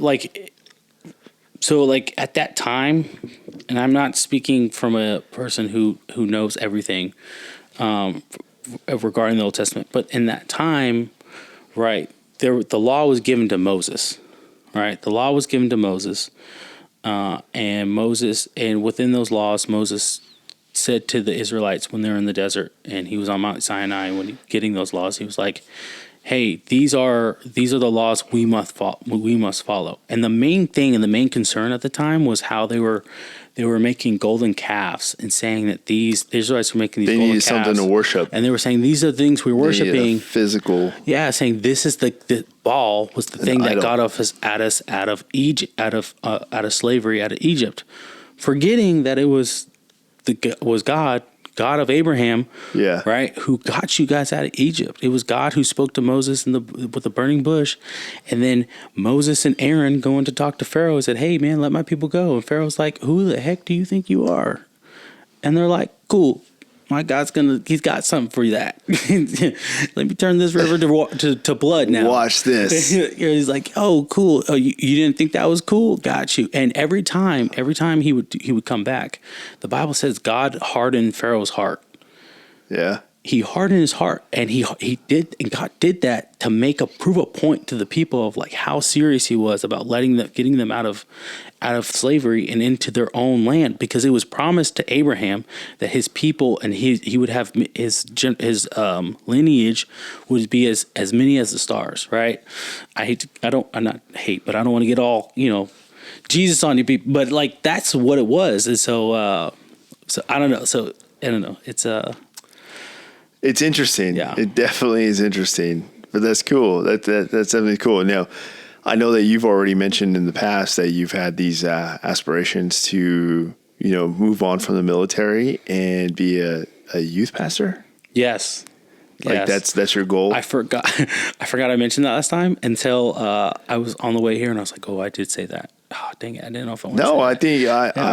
I think you can see that passion in you. You can definitely see that. Oh, I hope, man. I'm not as scripture as other people, and I still cuss, so I'm not perfect, and so I have my flaws. When I say that, it's because okay, so I went to a Christian private school, in high school, and I was exposed to a lot of individuals who literally, would say, "Oh yeah, I'm going to do this and go to college, do this, and then I'm going to be a youth minister and all this." Sounds good. And it does. It sounds good, but there's a certain character, there's a lot of attributes that go to an individual that you're just like, okay, I can see that actually. I can see that with you, in the way you conduct yourself, the way you present yourself, the way you engage yourself with other individuals. I can see that, as opposed to other individuals who can say the same thing, but then you're just like, I don't see that, but I'm not ruling it out. And maybe I don't see it. Yeah. I had, my father, he was, my dad was, he grew up, he basically living that street life, that thug life, back in the day. We're talking back in the day. He was a lowrider dude. He was a gangbanger, living that street life. Was this California? No, this is New Mexico. Yeah. Gosh, I hate that state so much. Lowrider capital of the world is in New Mexico. So much. Go ahead. Sorry. But no, man, and he had a wake up call and knew that lifestyle wasn't for him when I was 1 year old, and he went through a traumatic event that involved him getting shot, and that was his come to Jesus moment, and he turned his life around just 180, and now, he went, got ordained and focused on just a street outreach kind of ministry, just outreaching to everybody he can, and put himself out there to serve others, and, I'm trying to remember where I was going here with this, but he raised me up to, his focus was like, he's going to bring up his kids in the way of the Lord, and just be up in that Christian upbringing, non-denomination Christian upbringing, and he would engage himself with a lot of individuals, a lot of evangelists, a lot of street ministers, even prophetic individuals, who are blessed with this ability of prophecy. And I didn't even know that was a thing. Yeah. I didn't even know until, as I got older and you're reading the Bible, like, yeah, there's prophets in the Bible. Like that was their job. That's what their blessing was.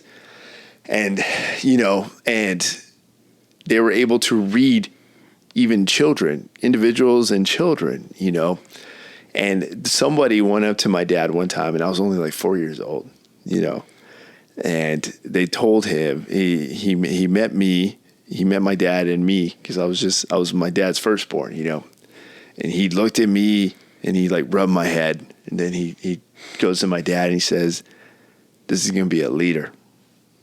Like your son, this little 4-year-old, he's going to be a leader. I don't know what he's going to do, but you got a leader." It's crazy to hear things like that, dude, and you're just like, what are you talking about? Dude, exactly.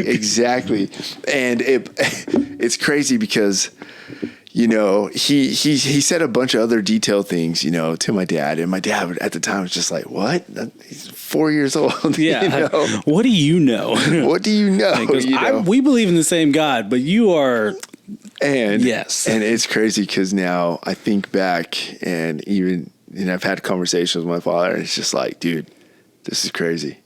I came back from a first deployment, second deployment, and I'm just rising up in the ranks in the military, and getting recognized for this and doing this, and now it's to the point where I take ownership in that role as a leader.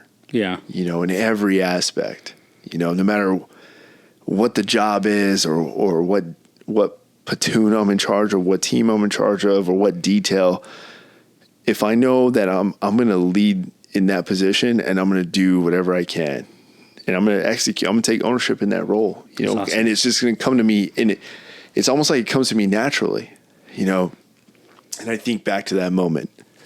And it's crazy because, when you mentioned that, it blows my mind because it took me into that headspace, and it's weird.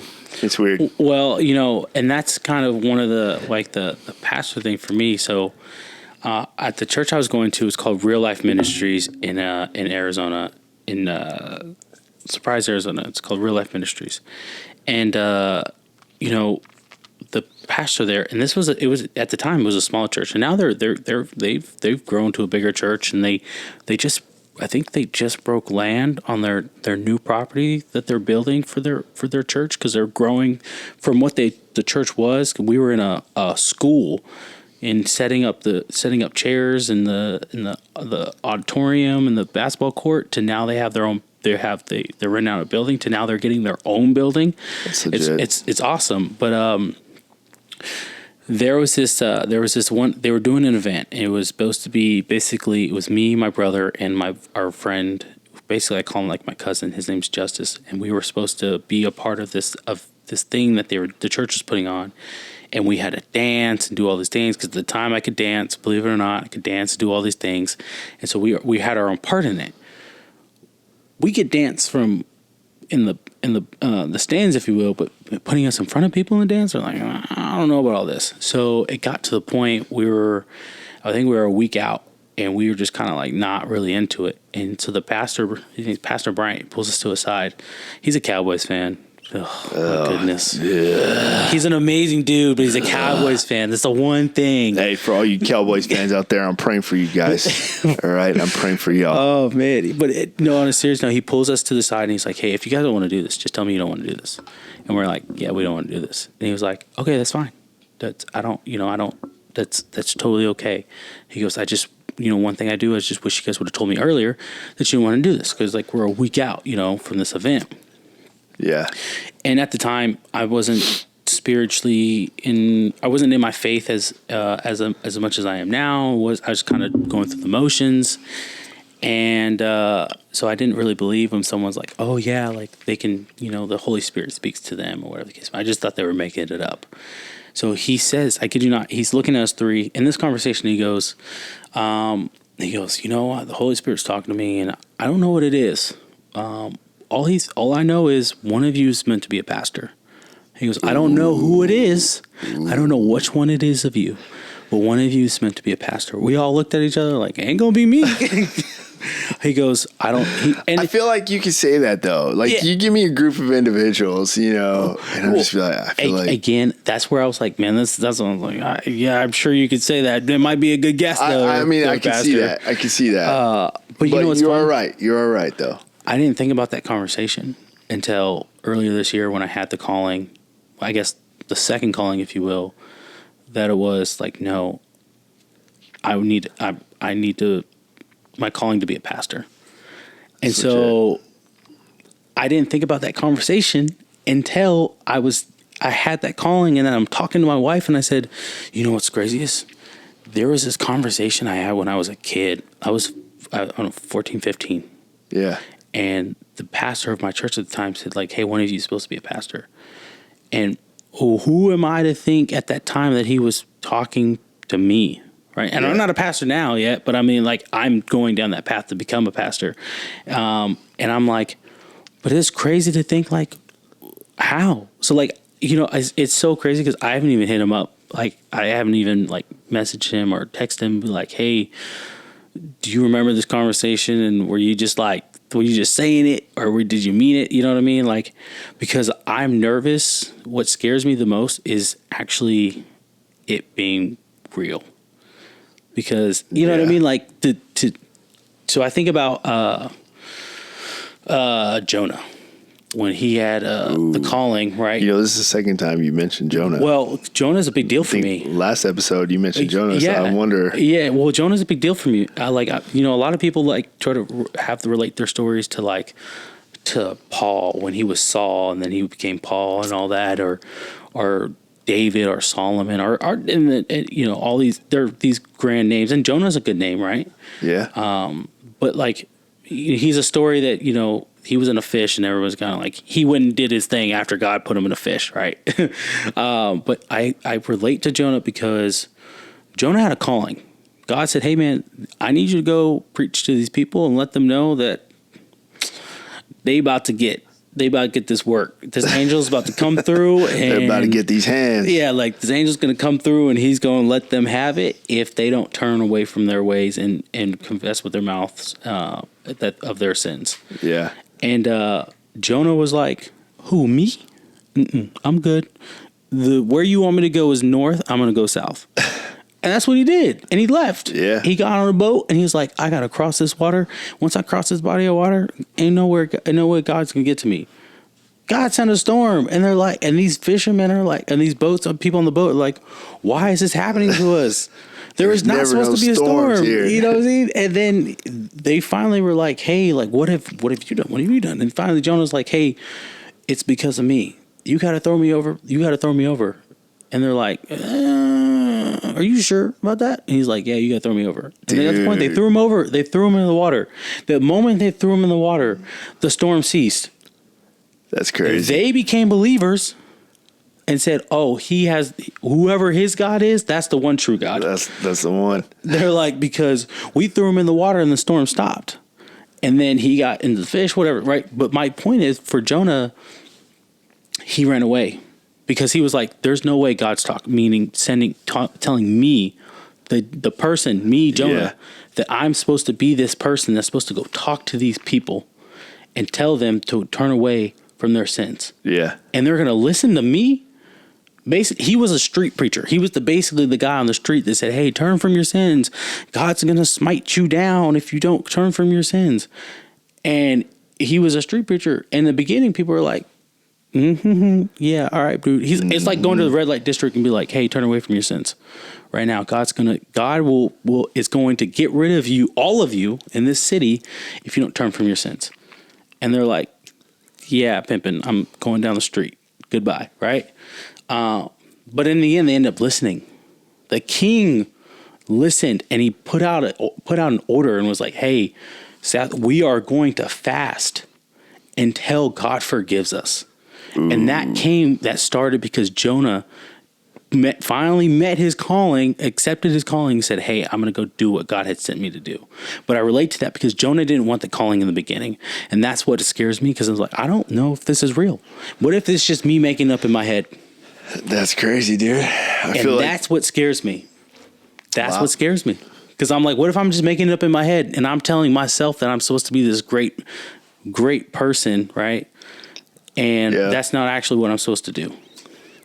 So it scares me. But then I talk to a youth pastor and I tell him all these things at the church I go to now. like even now, it's crazy. I'm running from my calling because I've met with this youth pastor and he's like, come to youth night. And I'm like, yeah, I went to one. I haven't been back since because I'm scared. I'm scared because I'm like, what am I? Because I went there and I saw him do his thing and I'm like, how can I compare to this guy? Hopefully you decide before you get tossing. Oh, well, into a fish. You know what? I'm holding myself accountable. I don't want to get tossed in the fish still. But I'm gonna hold myself accountable on they have their youth nights every Wednesday. So I'm going on Wednesday. Okay. So people are gonna ask me, hey, what are you doing Wednesday night? Wednesday night, 6:30. Next time you're here, I'm gonna ask, hey, how was Wednesday night? I'm gonna tell you, man. See. It was the first one I went to was quite an experience. It was a hell of an experience. It was an experience that I did that to see young people on fire for Jesus and for God. It was a weird experience because I'm 28 and it took me this long to get to that point where they're at. But they're 15, 16, early. Well, they start. It's like what's 14 because it's youth, like so high school kids, 9th grade and up, and they're on fire for Jesus right now. And I'm like, I was not that way. So like to see that, man. To see them, to hear them talk about God in their lives and how much He's done for them, it's amazing. That's legit. But again, I'm thinking about like, how can I inspire them like He inspires them? I don't want to, I'm not saying I'm coming for His job, but like, how can I give that inspiration when I can barely inspire soldiers?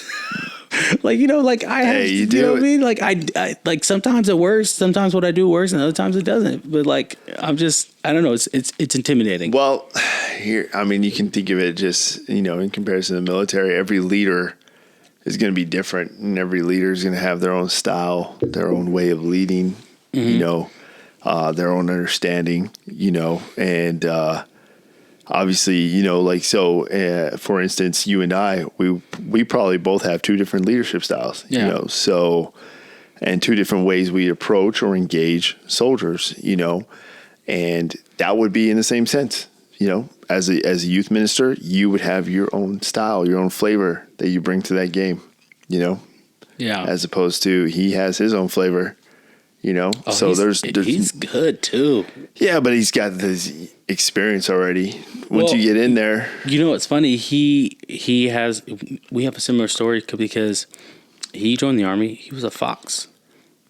Oh, yeah, yeah. You'd think he would be able to talk to people, but that man can talk to people. Yeah, so he's got good products. He presents. He's got good PowerPoints. Oh man, it's crazy because he was telling his story, and it wasn't until I heard his story, and I went to church. Was one Sunday, and he was preaching, and he was telling his story. That I was like, so I had the calling and I was like, I don't know what I'm going to do about it. I was like, I'm kind of waiting. I told my wife about it.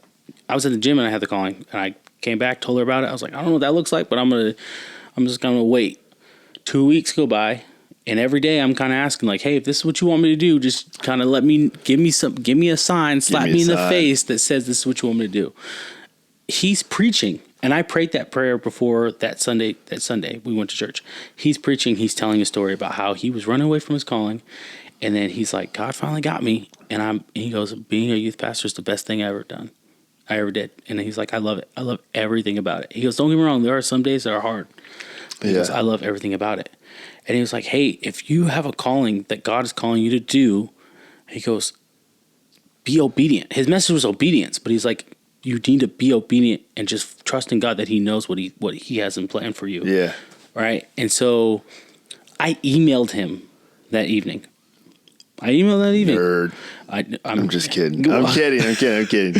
So I emailed him. Yes. And I'm thinking like I won't hear from him in until a couple days. I just got on the game. I kind of thought I was like, oh, that was a scary email, but I sent it.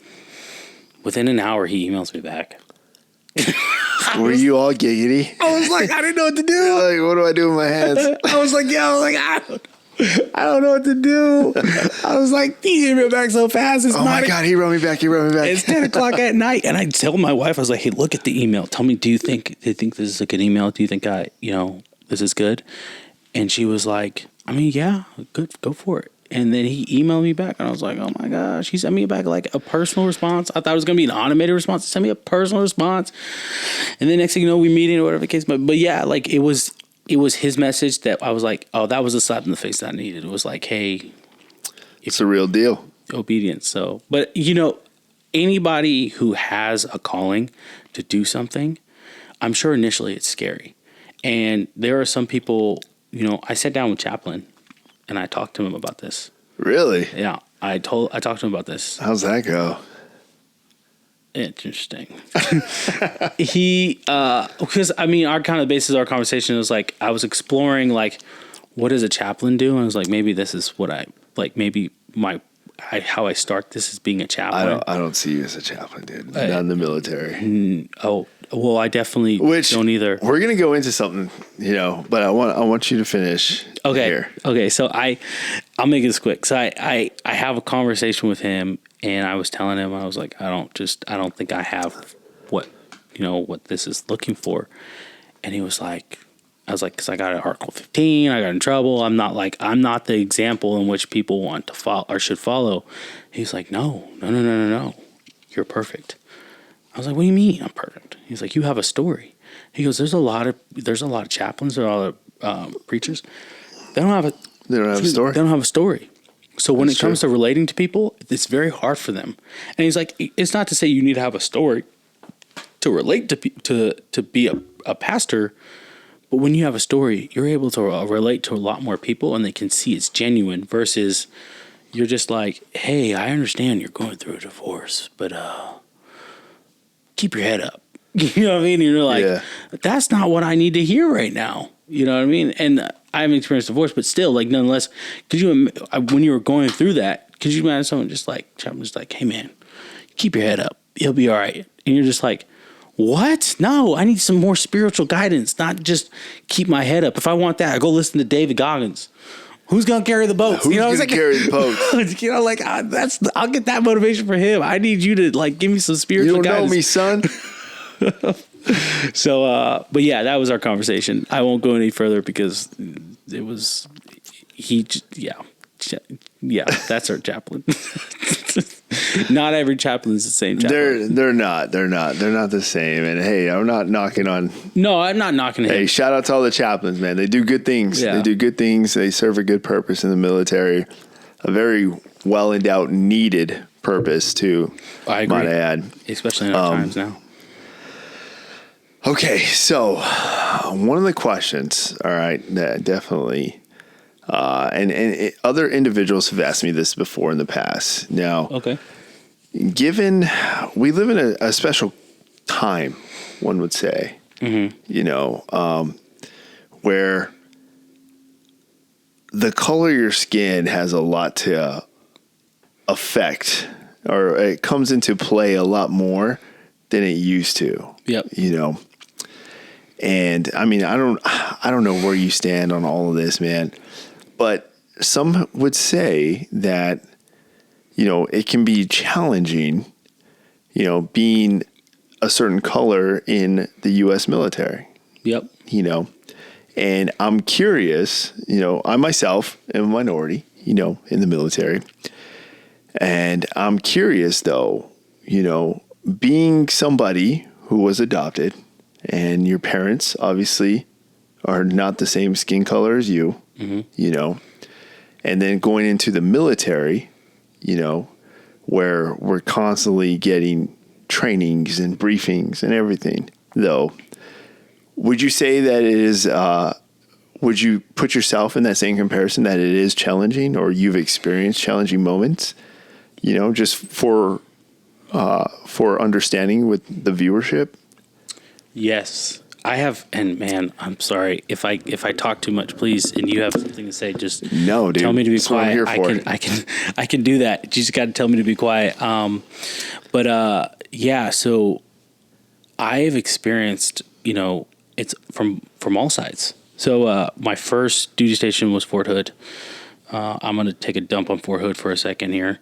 Go for it. They've already done that to themselves, but I'm going to do it even more. And I show up to my unit, and I have an E8 in my floor sergeant. Most of that office is black. There's 2 white people in there. Okay. 2.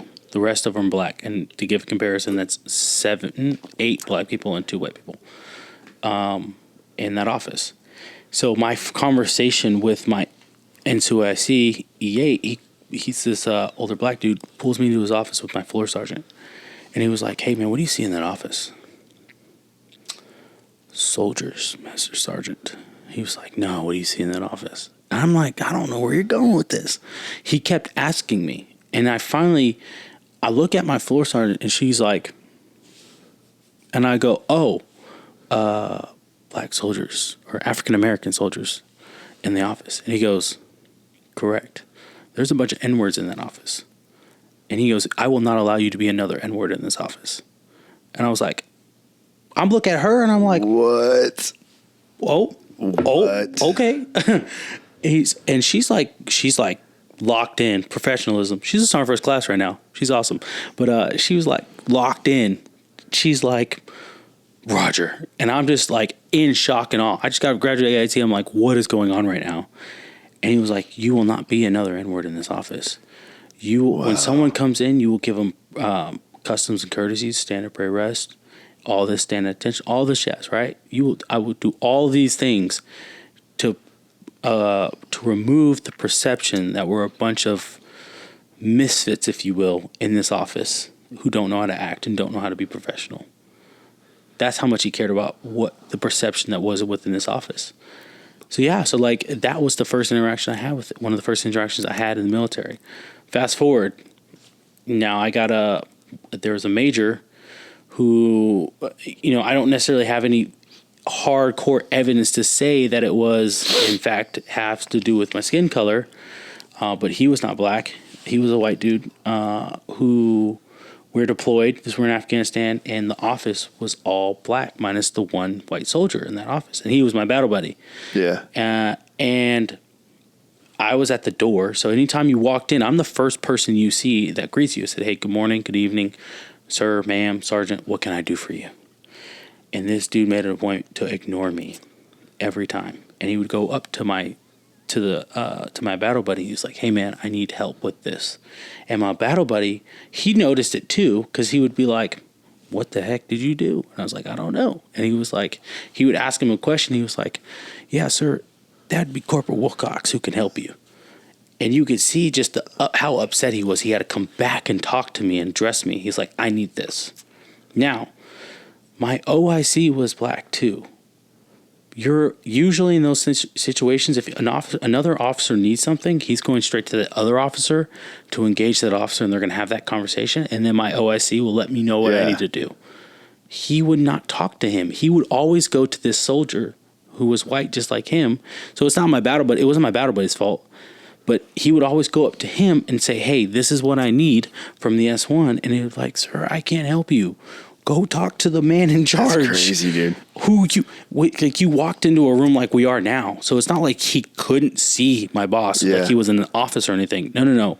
He made eye contact with everyone in the office and made a point to go straight to this person right here. Right. But again, I don't have any tangible evidence to say, in fact, it was because of our skin color. But after a while, you started noticing, like, I kind of feel like it has to do a lot with our skin color.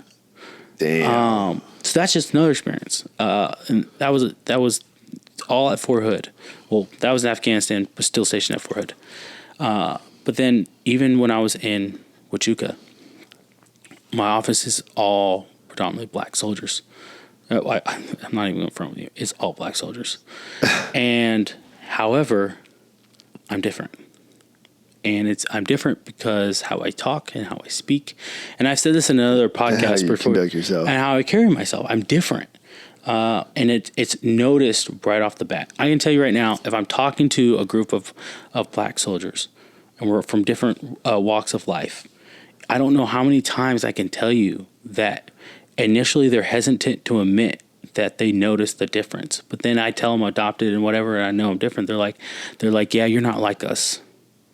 Could you imagine hearing that? Well, I'm darker than you, and you're telling me I'm not like us. I had a soldier, man. We're at her Article 15 hearing. And there was a joke made, and I'm the darkest one there, right? Not to say I'm more black than they are, but in the instance, if we're comparing blackness, if you will, I'm the darkest person there. They were all light skinned. And so this soldier or this NCO makes a joke.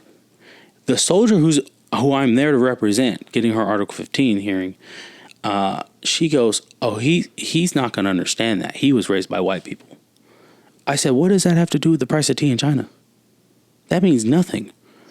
Do not get it twisted. I understand things because I've been dealing with this my entire life, where I don't understand because I wasn't raised in some form of hardship, if you will, or raised in a black neighborhood where I have to experience all these things to be considered black. That is where a lot of the issues I've come across in the Army have been for me, is where, because I wasn't like a stereotypical black person, other black people didn't like it. It almost for them felt like I was trying to act as if I was superior to them by talking white. And I was like, what does talking white mean? When I was at Fort Hood, I don't know how many conversations I had with people. They're like, "Well, you're different. You're an Oreo. You talk white." I said, "What does talking white mean?" I was like, "If I talk white, what does talking black look like? Go ahead, explain that to me." "Well, no. You cannot you cannot accept someone saying talking white without telling me what talking black is, because talking what black is. Because if you're saying, hey, this person talks black, what you're saying is, and what you're admitting is, that white people are smarter than black people. So now you have to admit that white people are smart. That all white people are smarter than you. But the people wouldn't do that, because I didn't walk them to a job, but I set them up to let them understand of, look how stupid you sound when you say something like that. When you say something to someone like, "Oh, well, you talk white." Okay, what does talking black mean? You tell me what talking black means, and I'll do that. Does that mean every word out of my mouth has to be the N-word? Is that what that means? Do I have to call you the N-word and dap you up and make sure that you know and I know, like, hey, man, me and you, we're N-words for life? Do I have to do that? No, absolutely not. That is not a thing. I have told so many soldiers and people, I was like, being black is not what someone else tells you it is. That's not what it is. Being black does not mean we have to grow up in the hood to be black. No. That's not what that being black is. You determine what being black is for you. I have determined what being black is for me, and I'm comfortable in my own skin. I'm comfortable doing what I do. Comfortable how I talk. I use the example of Ben Carson or Obama, for example. Yeah. Would you say that they're not black because they don't talk like the stereotypical black person? No, you say they are examples of what black people should be. Yeah. But that should be most black people. That should be across the board. There shouldn't be like, well, they're the uppity version of what black people should be, and then 50 Cent, The Game, and not to hit on that, not to disparage them any means, but like them and all them folks, they're what hood black people should be. No. Being black, that's your own definition. You have to determine what it is for yourself. But I've come across that, man, my whole life been called an Oreo. My whole life been called an Oreo. And I'm like, damn. I don't understand that. The N-word. Let me know if I'm talking too much, please. You're not talking too much, dude. Because I'm very passionate about this topic. But the N-word, I was like, I don't use the N-word. And it was in some people, I would tell them, I was like, don't use the N-word around me. And they would get upset, like, well, I can say whatever I want. I was like, you're right. You can say whatever you want. But if you're going to talk like that and you use that word around me, I'm just not going to talk to you. I'm not going to associate with you. And they were like, okay, who do you think you are? I said, I know who I am. I'm just comfortable knowing that I know where that word originated from. And the fact that you feel so comfortable calling someone that you care about, our friend, that, as if, Yeah. Because if we care so much about slavery within the United States, why are we so comfortable using a word that was used with malicious intent and regarded for slaves? Yeah. People less than, right, or want to go legal. 2/3 of a person or 2/3, 1/3. It was 2/3. 2/3 of a person. You're comfortable calling your friend that? Your brother that? Your mom that? Your dad that? You're comfortable doing that? But if a white person does it, what? It's racist? I'm confused. Yeah. You call each other that. That's like having a 5-year-old, a white kid who's a 5-year-old, and he's around a bunch of black people, and all he hears them call each other is the N-word. So when he's 12, he calls all of them the N-word, and they're like, "Who do you think you are?" Hold on. This is all I know. This is what you raised me to believe was acceptable. Yeah. This is what I heard and I saw. But I say we, but they don't think past that. They just think like, I can say it, but you can't. No, dude, that's not how that works. Yeah. I'll go this far. That's not how freedom of speech works. I hate to be that guy, but that's not how freedom of speech works. Freedom of speech says I can say whatever I want, regardless of my skin color, because that was one of the biggest reasons for the Civil War. Right? We fought for equality.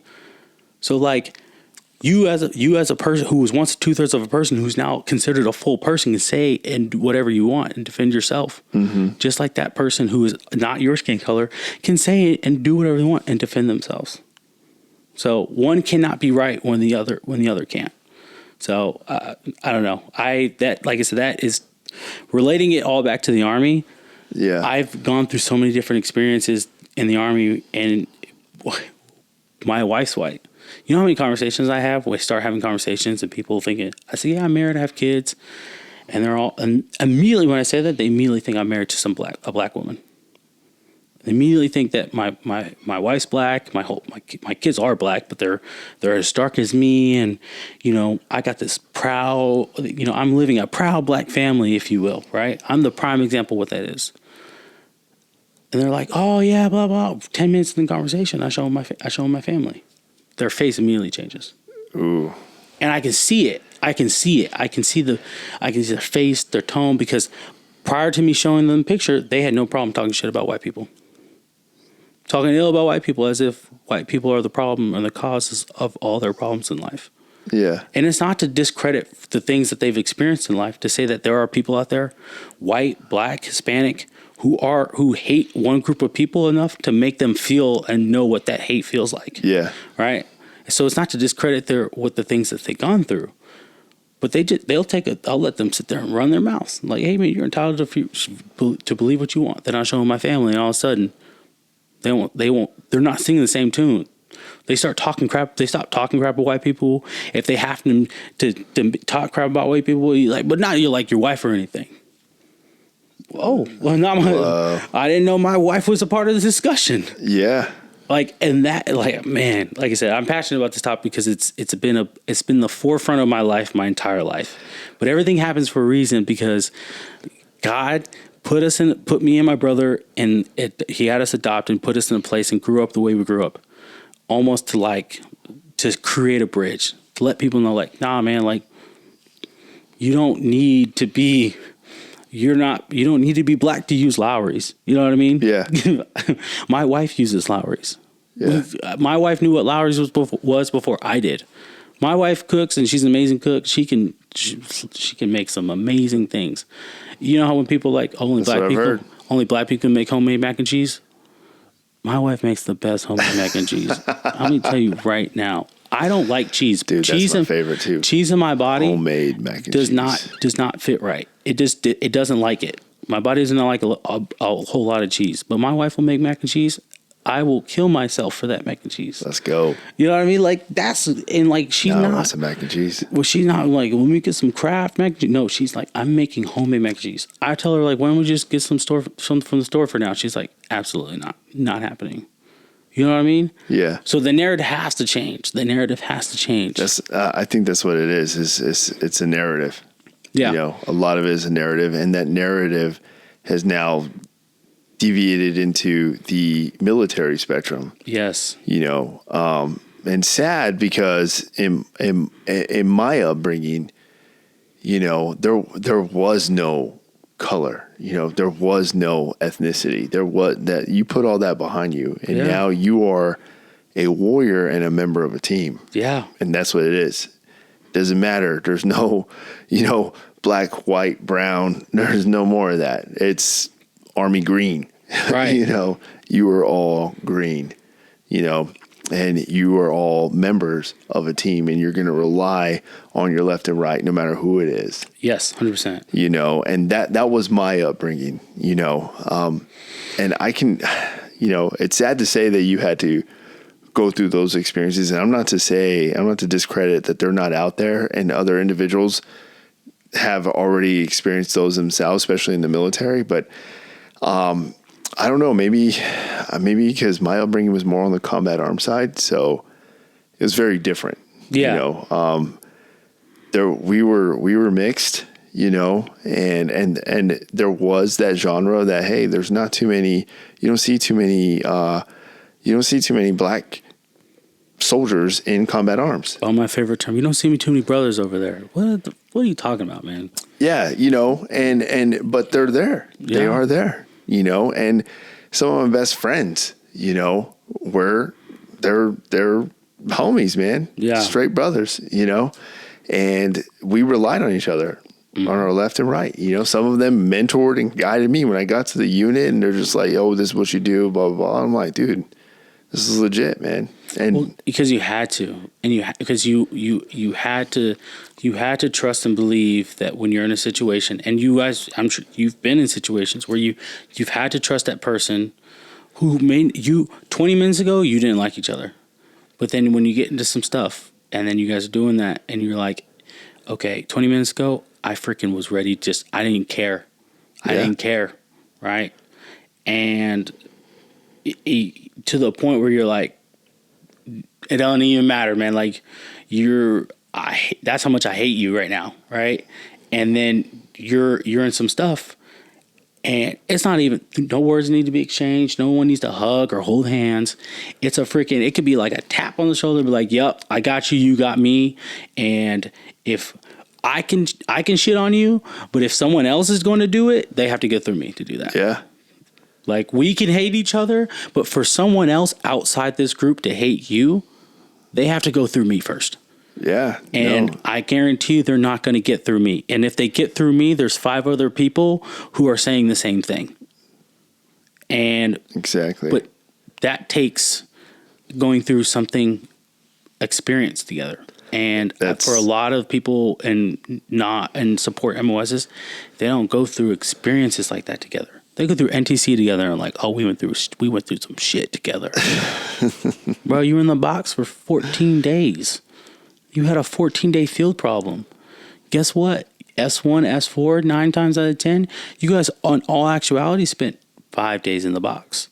But you're talking about, man, we were out roughing it with the infantry guys.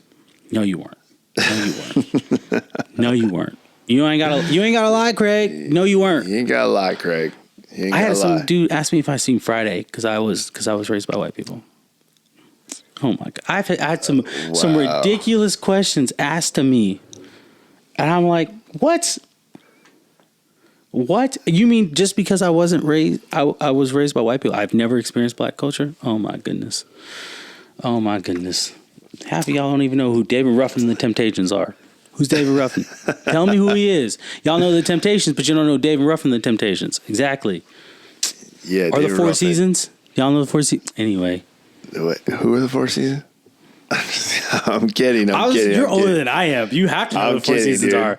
But hey, I only know those because that's the music my dad used to listen to, man. I was going to say probably I know all the oldies that my father used to listen to and cruise to. That was it. Well, I'm a weirdo, and I'm not going to lie to you. If I could go back to a time period. Oh, you're that guy. It's definitely a time period in which I was not accepted. Like, oh, dude, I say the same thing. I say the same thing, man. Because I'll admit, I'll openly admit that, hey, it was a different time, in the past years, like in my father's upbringing and my grandfather's upbringing, especially as a Latino, Yeah. As a Mexican American, I mean, it was like you were. And at the time when my grandfather joined the Army, it was more, no matter what you scored in the ASVAB, because of who you were and you're Latino, Yep. they sent you to the front lines and you had one job, and that was it. Yeah. You know? And so, yeah, I'm not going to discredit that. Yeah, there's some, but I can definitely just say that we've come a long way, you know, Yeah, no, as a nation, as a military, you know, we have come a long way, and we're still learning. We're still refining. You know, even now we're taught that, hey, you are always improving your foxhole. Yeah. You know, that's literally what it is. You were improving the foxhole. You know, you don't just take control of a foxhole and leave it the way you found it. No, nope. you refine it. You make it better. You make it better, and you update it, you upgrade, and you make it better for the next person who's going to take control of it. You know, and I see the military as the same way, you know, and I see leaders as the same way, you know, but I feel like now, though, we're at a time where it's too easy to write a problem off and just walk away rather than to engage it and make it better. I think a lot of people are afraid to engage because they don't know what the right answer is, because the right answer seems to change with the wind, you know what I mean? I totally. And so one day this understand that. This answer is acceptable, but then 5 days later this answer is no longer acceptable. But then to see how much control, you know, some younger soldier has over your career, something you've worked so hard for, and your intentions are not malicious, your intentions are not bad, your intentions are not to be racist, if you will, because now we just throw that word around like it means nothing anymore. But I won't say it means nothing, but it doesn't hold the meaning that it used to, at least. You know, because anything and everything is considered racist, and so, you know, you don't want to. You're afraid to address it because you're like, I'm black, but like, if I don't agree with your premise or foundation, your foundation of your beliefs, right? You know, whether you're liberal or conservative or libertarian or in the middle, right? You know, if I don't agree with you, and then you're gonna just use my words against me to say, well, this person's being racist, or this person's being sexist, or this person's being this. They're doing this thing against me because they don't believe what I believe. So therefore, I'm going to say that I believe that you're doing this to be malicious, right? And so the answer changes, so people are afraid to address it. And that is one of the hardest parts, is addressing it and being like, did I do it in a manner in which I won't get in trouble tomorrow? I guess that's one of those things, though, where, okay, you're faced with this challenge, and how are you going to engage this, or are you just going to back out and just take the easy way back, you know, and then just say, okay, well, I'm done. You know, I think that's easier said than done. So like, you've been in longer than I have. So from when you originally joined to now, I'm sure you've come across an incident where you've addressed something 5 years ago, and that was an acceptable answer. Was like, hey, good job. You commended you for addressing it how you did. But now you have a different battle, if you will, to it, and different ways you're supposed to address it. And for yourself, who is a senior leader, do you ever think, like, should I take a step back here and kind of like maybe I can make this someone else's problem, and not to say that you would do that, but should I make it someone else's problem, or should I address this but only address part of it so I can stay within the lines that the Army has put on me, the left and right limits, if you will? So for me, I'll tell you, it's not in me to just quit on a situation. Mm-hmm. And I'm going to look at it, I'm going to approach it as a learning point. Whether it goes good or whether it goes bad, I'm going to learn something, and I'm going to learn something about myself and the individuals who are also involved in the situation. Well, guess what? I'm going to approach it as like, guys, we're about to learn something new here. Mm-hmm. All right. And we're going to learn it from two different perspectives, but either way, The main thing is we're both going to walk away here and we're going to learn something. And we're going to come up with a solution. If we identified this issue, then as a team, we're going to come up with a solution. And if I need to fix myself, well, then I need you to help me fix myself. And if it's vice versa, then hey, if we got to fix you guys and dial in your shot group, then we're going to do that. But we're going to do it together. But aren't you afraid that you present it well, but aren't you afraid that it's going to be used against you to the point where it's going to compromise the work that you've done up to this point? It comes down to, well, at that sense though, if I'm confident in my approach on it, and if I'm confident in my abilities to lead, and not only that, but to adapt, then I'm gonna know that, hey, if I gave it my best and I did everything within my power, then I'll follow my sword, and if I'm not going to have that top cover support, then I did everything that the book told me to do. And not only that, I also applied some more, and I'm going to make sure that, hey, everyone else is going to know that, but it is tough. It is tough because it is a different climate. And yeah, sometimes you're not going to have the top cover that you need. Yeah. But I'd rather be the leader knowing that, hey, I'm leading. This is what my duty and responsibility is to lead. And if it involves me falling on my sword, then hey, as a leader, I'm going to do that too. If you don't deserve to fall on your sword, right? Why would you fall on your sword? Is that just like the act of saying, I'm a leader and these are the lashings that come with being a leader? No, it's more of, I'm not going to quit. Yeah. I can't quit.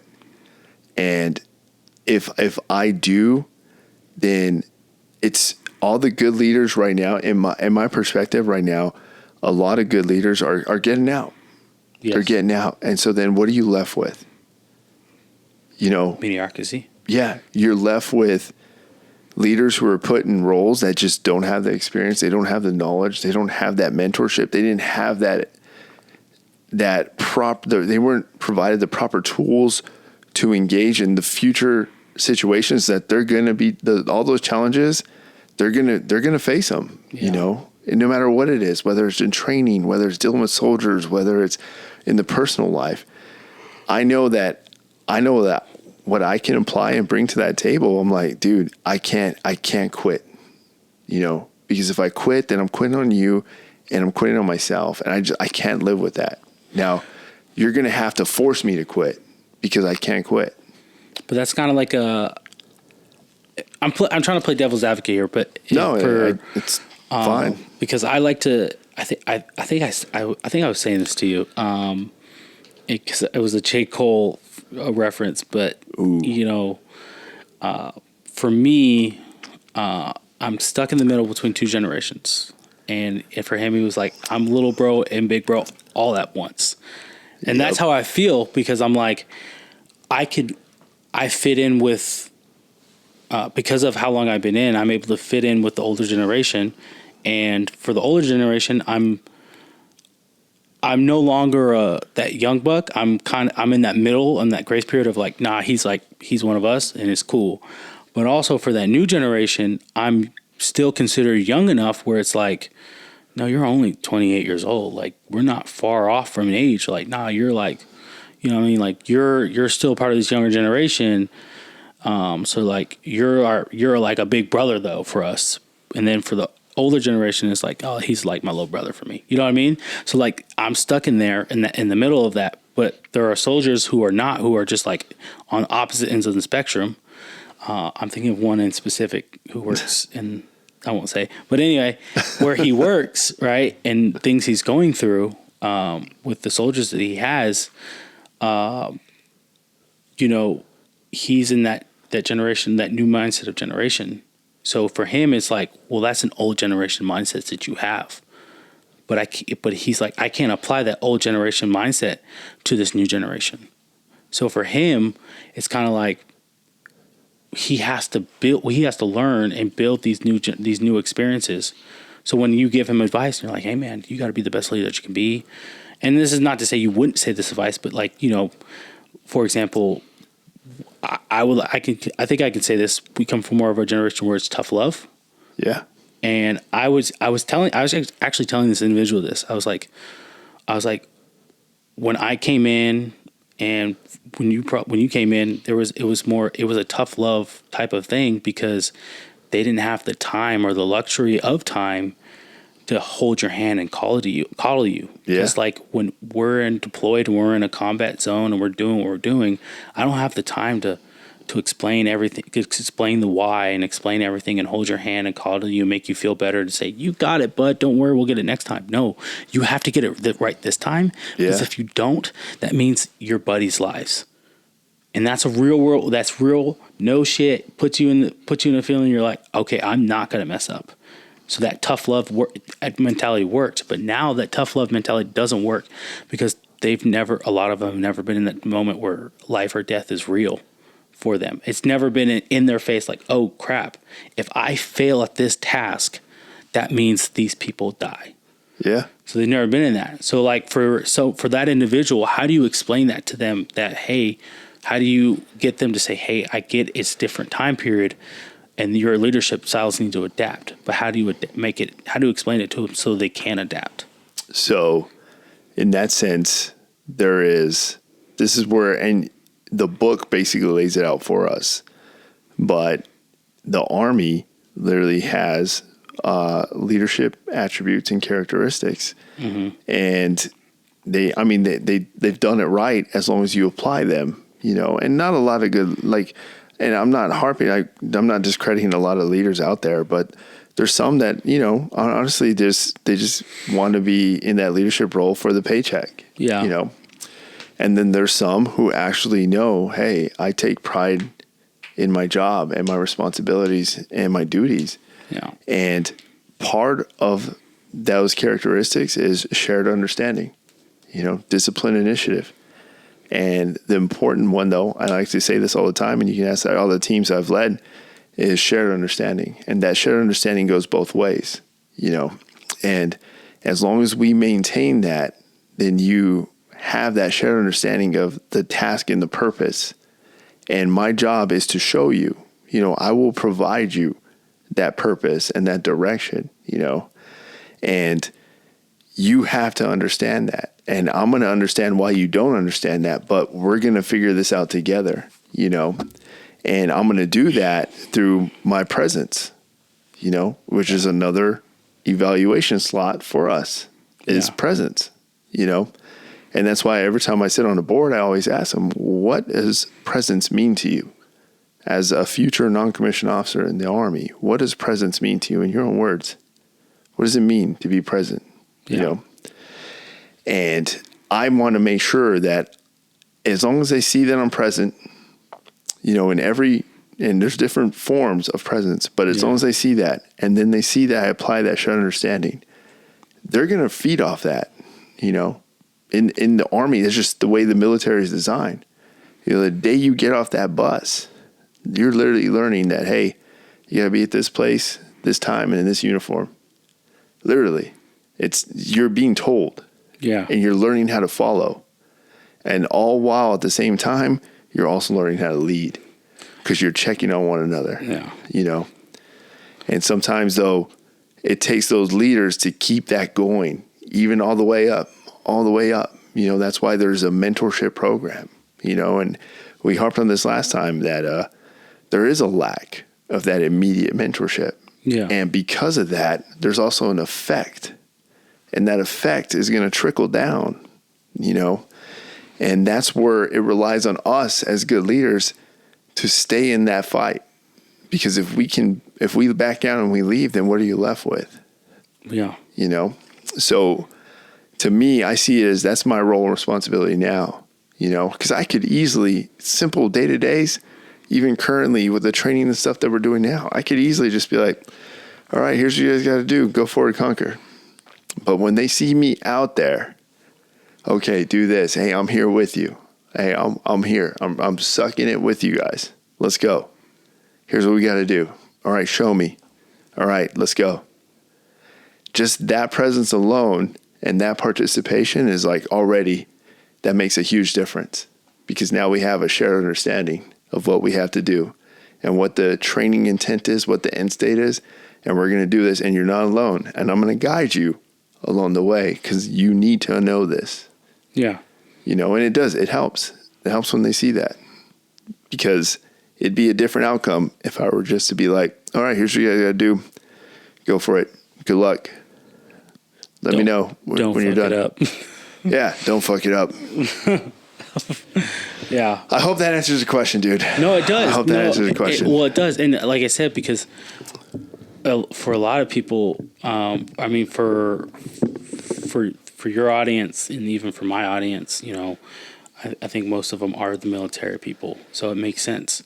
But from a perspective of, for those who haven't gone through basic training, that military mind, that training, if you will, to know what it is to have to reset your mind, like, how do you apply that to the civilian sector of it? How do you apply that mentality of that leadership to someone who works at HEB or the post office? You know what I mean? Like, we have a rank structure in the military that allows us, or that enables us to succeed with that mindset, with that technique, if you will, of implementing followers and then training future leaders. Yep. But like in an organization, and I don't know those organizations, how they work internally, but from outside looking in, they don't have a basic training that they're like, you will follow this person in front of you and you'll put whatever they put in their cart, you put in their cart, and you will scan everything. If you miss it, you'll do 10 jumping jacks. Like, how do you transfer that leadership style to someone who's not in the military? Easy. So a wise mentor once told me, he used to have a quote, and it still till this day, it sticks in my head. The doer does what the checker checks. Man, you said that so many times. I'm not going to lie to you. I understand it in the beginning, and then I started thinking about it more, and I was like, I don't get it. Maybe I don't get it. No, but it's so true. It's so true. And in every organization, even civilian sector, you will. There is an established chain of command, essentially. No matter where you work, there's an established chain. And when it comes down to the doer does what the checker checks, that falls on the level of ownership that the individual is going to take in their position. Okay. It literally falls into that. So if I'm working at HEB and I'm a floor supervisor, well, then guess what? I got to take ownership in that role as a floor supervisor, and everybody under me who's working that floor have to understand that, hey, Gabe is working tonight, and he's going to be checking. He's no joke. He will. He lives off, his philosophy is the doer does what the checker checks, and he's going to be checking. And so they're going to know because of the level of ownership that I take, and therefore that's going to trickle down. It'll trickle down so that everybody who's on that shift under me is going to know. Oh, hey, dude, hey, don't be late because he's checking. Oh, hey, make sure you're doing this. Oh, make sure you're doing this. Do it this way because, he's checking. It's kind of like with this one boss or this manager, it's like I can slack off. I can be a little bit lazy. But with this other one, oh, no. Who'd you say is working tonight? Nope.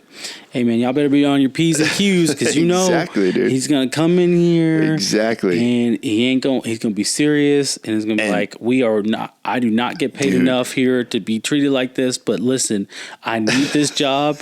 So if I want to go home tonight with some sanity, if he says we have these 15 things to do, we will do all 15 tasks. Do not do 13 and say, I want to go home. Exactly. Because I will hate you. But here's the thing. Here's the crazy thing too, is you think about it. You apply that same concept naturally as a father, as a husband. I mean, we do it naturally, And you, I mean, you obviously, you sound like a very committed husband, a very committed father. You know, your children are going to know, hey, daddy's checking. Like, they're going to know. Whether it's simple as cleaning their room and making their bed. Yeah. They're going to know when you're checking on them. Because if you're not checking on them, then they know, hey, we don't have to make our bed. We don't have to make our bed. We don't really have to clean our room. We don't have to brush our teeth before bed because he's not checking. It's funny. I told my daughter, I was like, hey, did you clean your room? And I finally understand. It was like a come to Jesus moment, if you will, or an epiphany. I was like, I understand why my parents did it, but I was like, I told my daughter, I was like, hey, did you clean your room? And she was like, yeah, I cleaned my room. I was like, oh, okay. Hey, so in 5 minutes, I'm gonna come check your room, and if it's not clean, you're not leaving your room. Oh, hold on, Dad, don't come yet. Give me a few minutes. Let me go check. You just said it was clean. Well, let me go check. See? And then she comes back. She's like, yeah, Dad, no, it's clean. I said, hey, listen, all right, I'm going to go in there. Understand there will be consequences if this is not clean to the standard in which I know you can clean your room. Yeah. Hold on. I just have 2 more things. And she's like, hey, I'm good now. You can come check. When she says, hey, you can come check, I know she cleaned it to the best of her ability. There you go. And there might be like 1 or 2 things that I'm like, I could be a stickler on, but I'm not going to. Your white glove. Yeah, I can, but I'm not going to. I know she now understands, like, okay, I'm not. If I tell him I cleaned my room, I better have cleaned my room. So now, it's applied to everything. It's like, hey, did you pick up the living room? Yeah, I did. Okay, so I'm going to go check it out. No, well, hold on. Oh, okay. So now it's ingrained, like, oh my goodness, I have to do this because he will come and look. And if he comes and look and it's not clean, I don't know what the consequences are be, but I don't want to find out. There you go. From a father perspective, this is not like employee and employer kind of thing. But I mean, similar, you can see though, you can see how it can be applied though. Yeah, literally, absolutely. No matter what it is, And if I hold that same concept now, just in my job in the military, I know that when I get out, no matter what I'm doing, it's still going to be instilled in me, and I'm still apply it. I apply it now, even to my own son. Yeah, even to my own son, I apply it the same thing.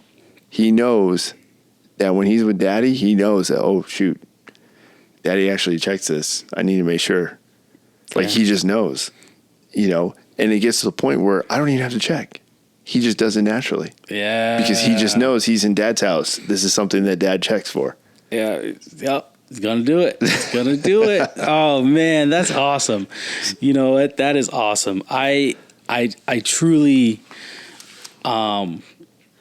learning about different leadership styles and techniques and things that how you apply it is definitely intriguing.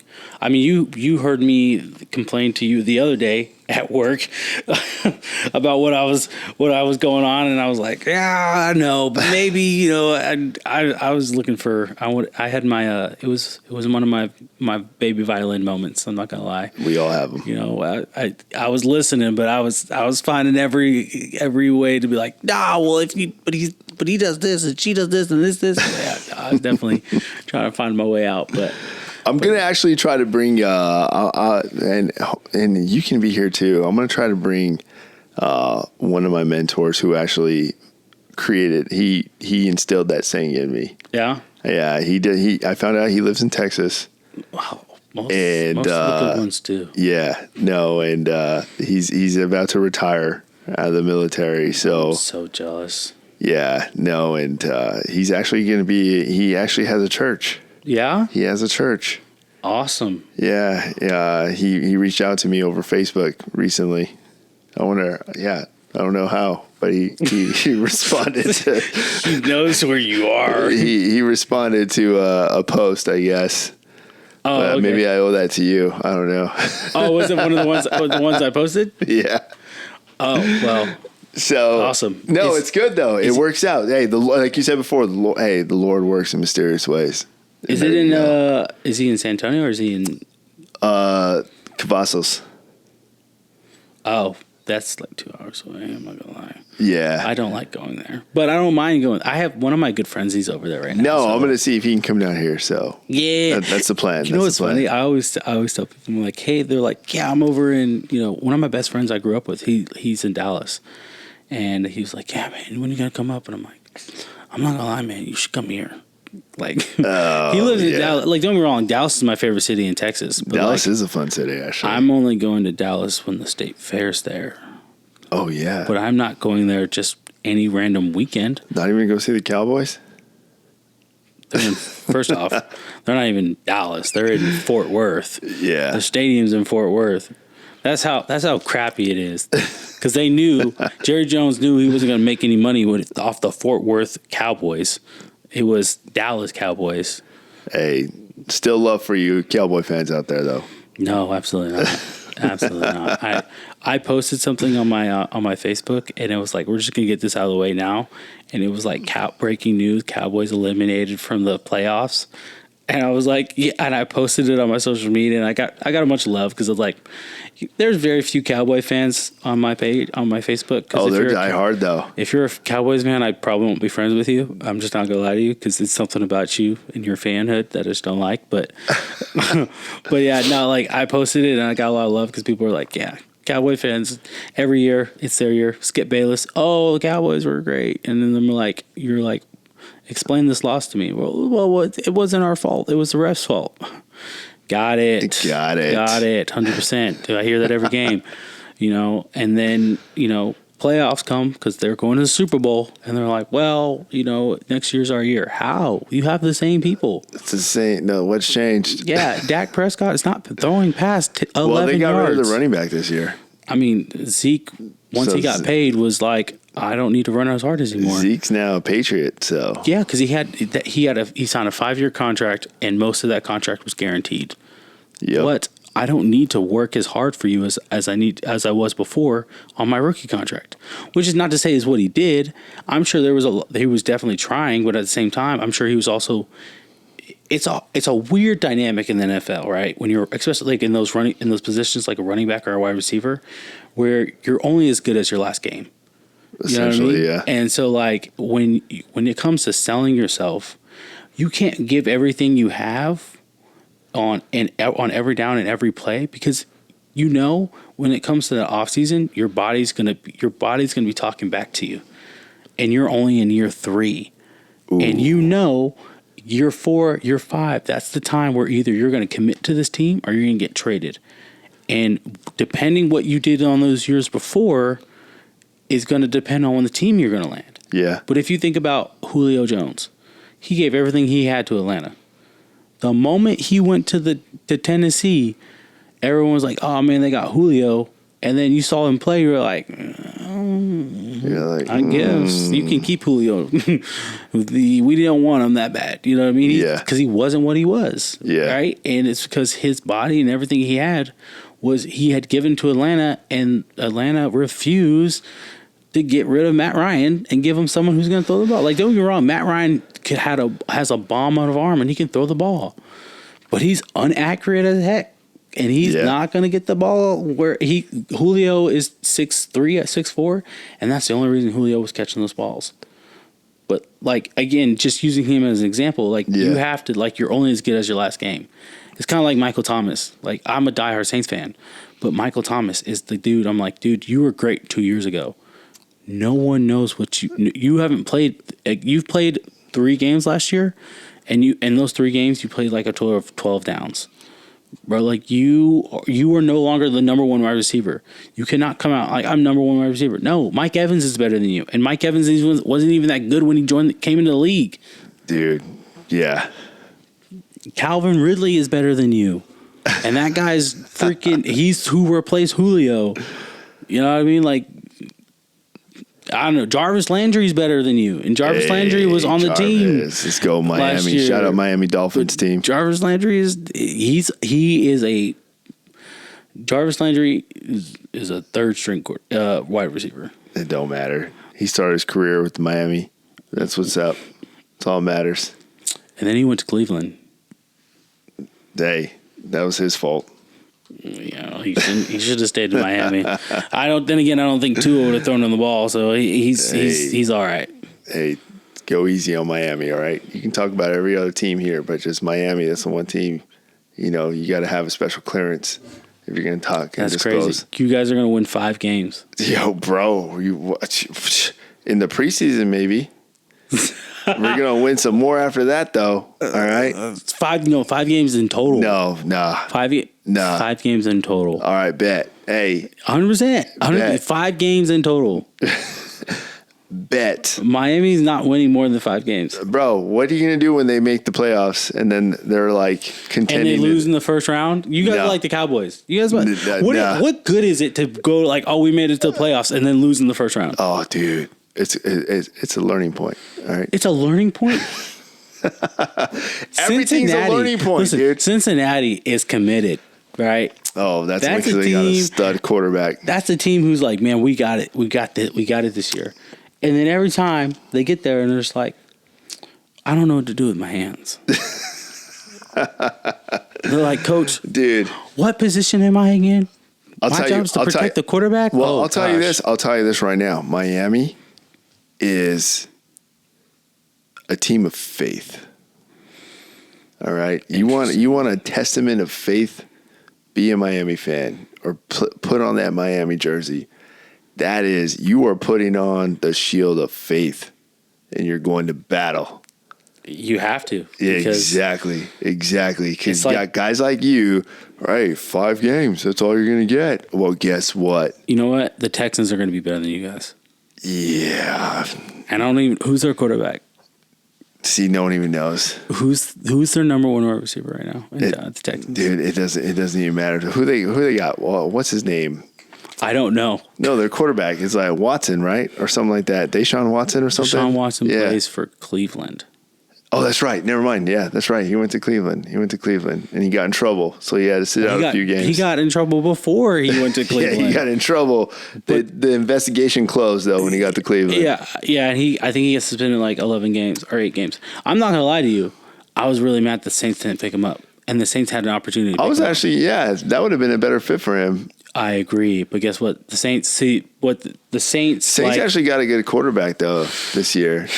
They got Derek Carr. I mean, but they got a young quarterback too who can feed off that. Oh, the young guy, the guy they had last year.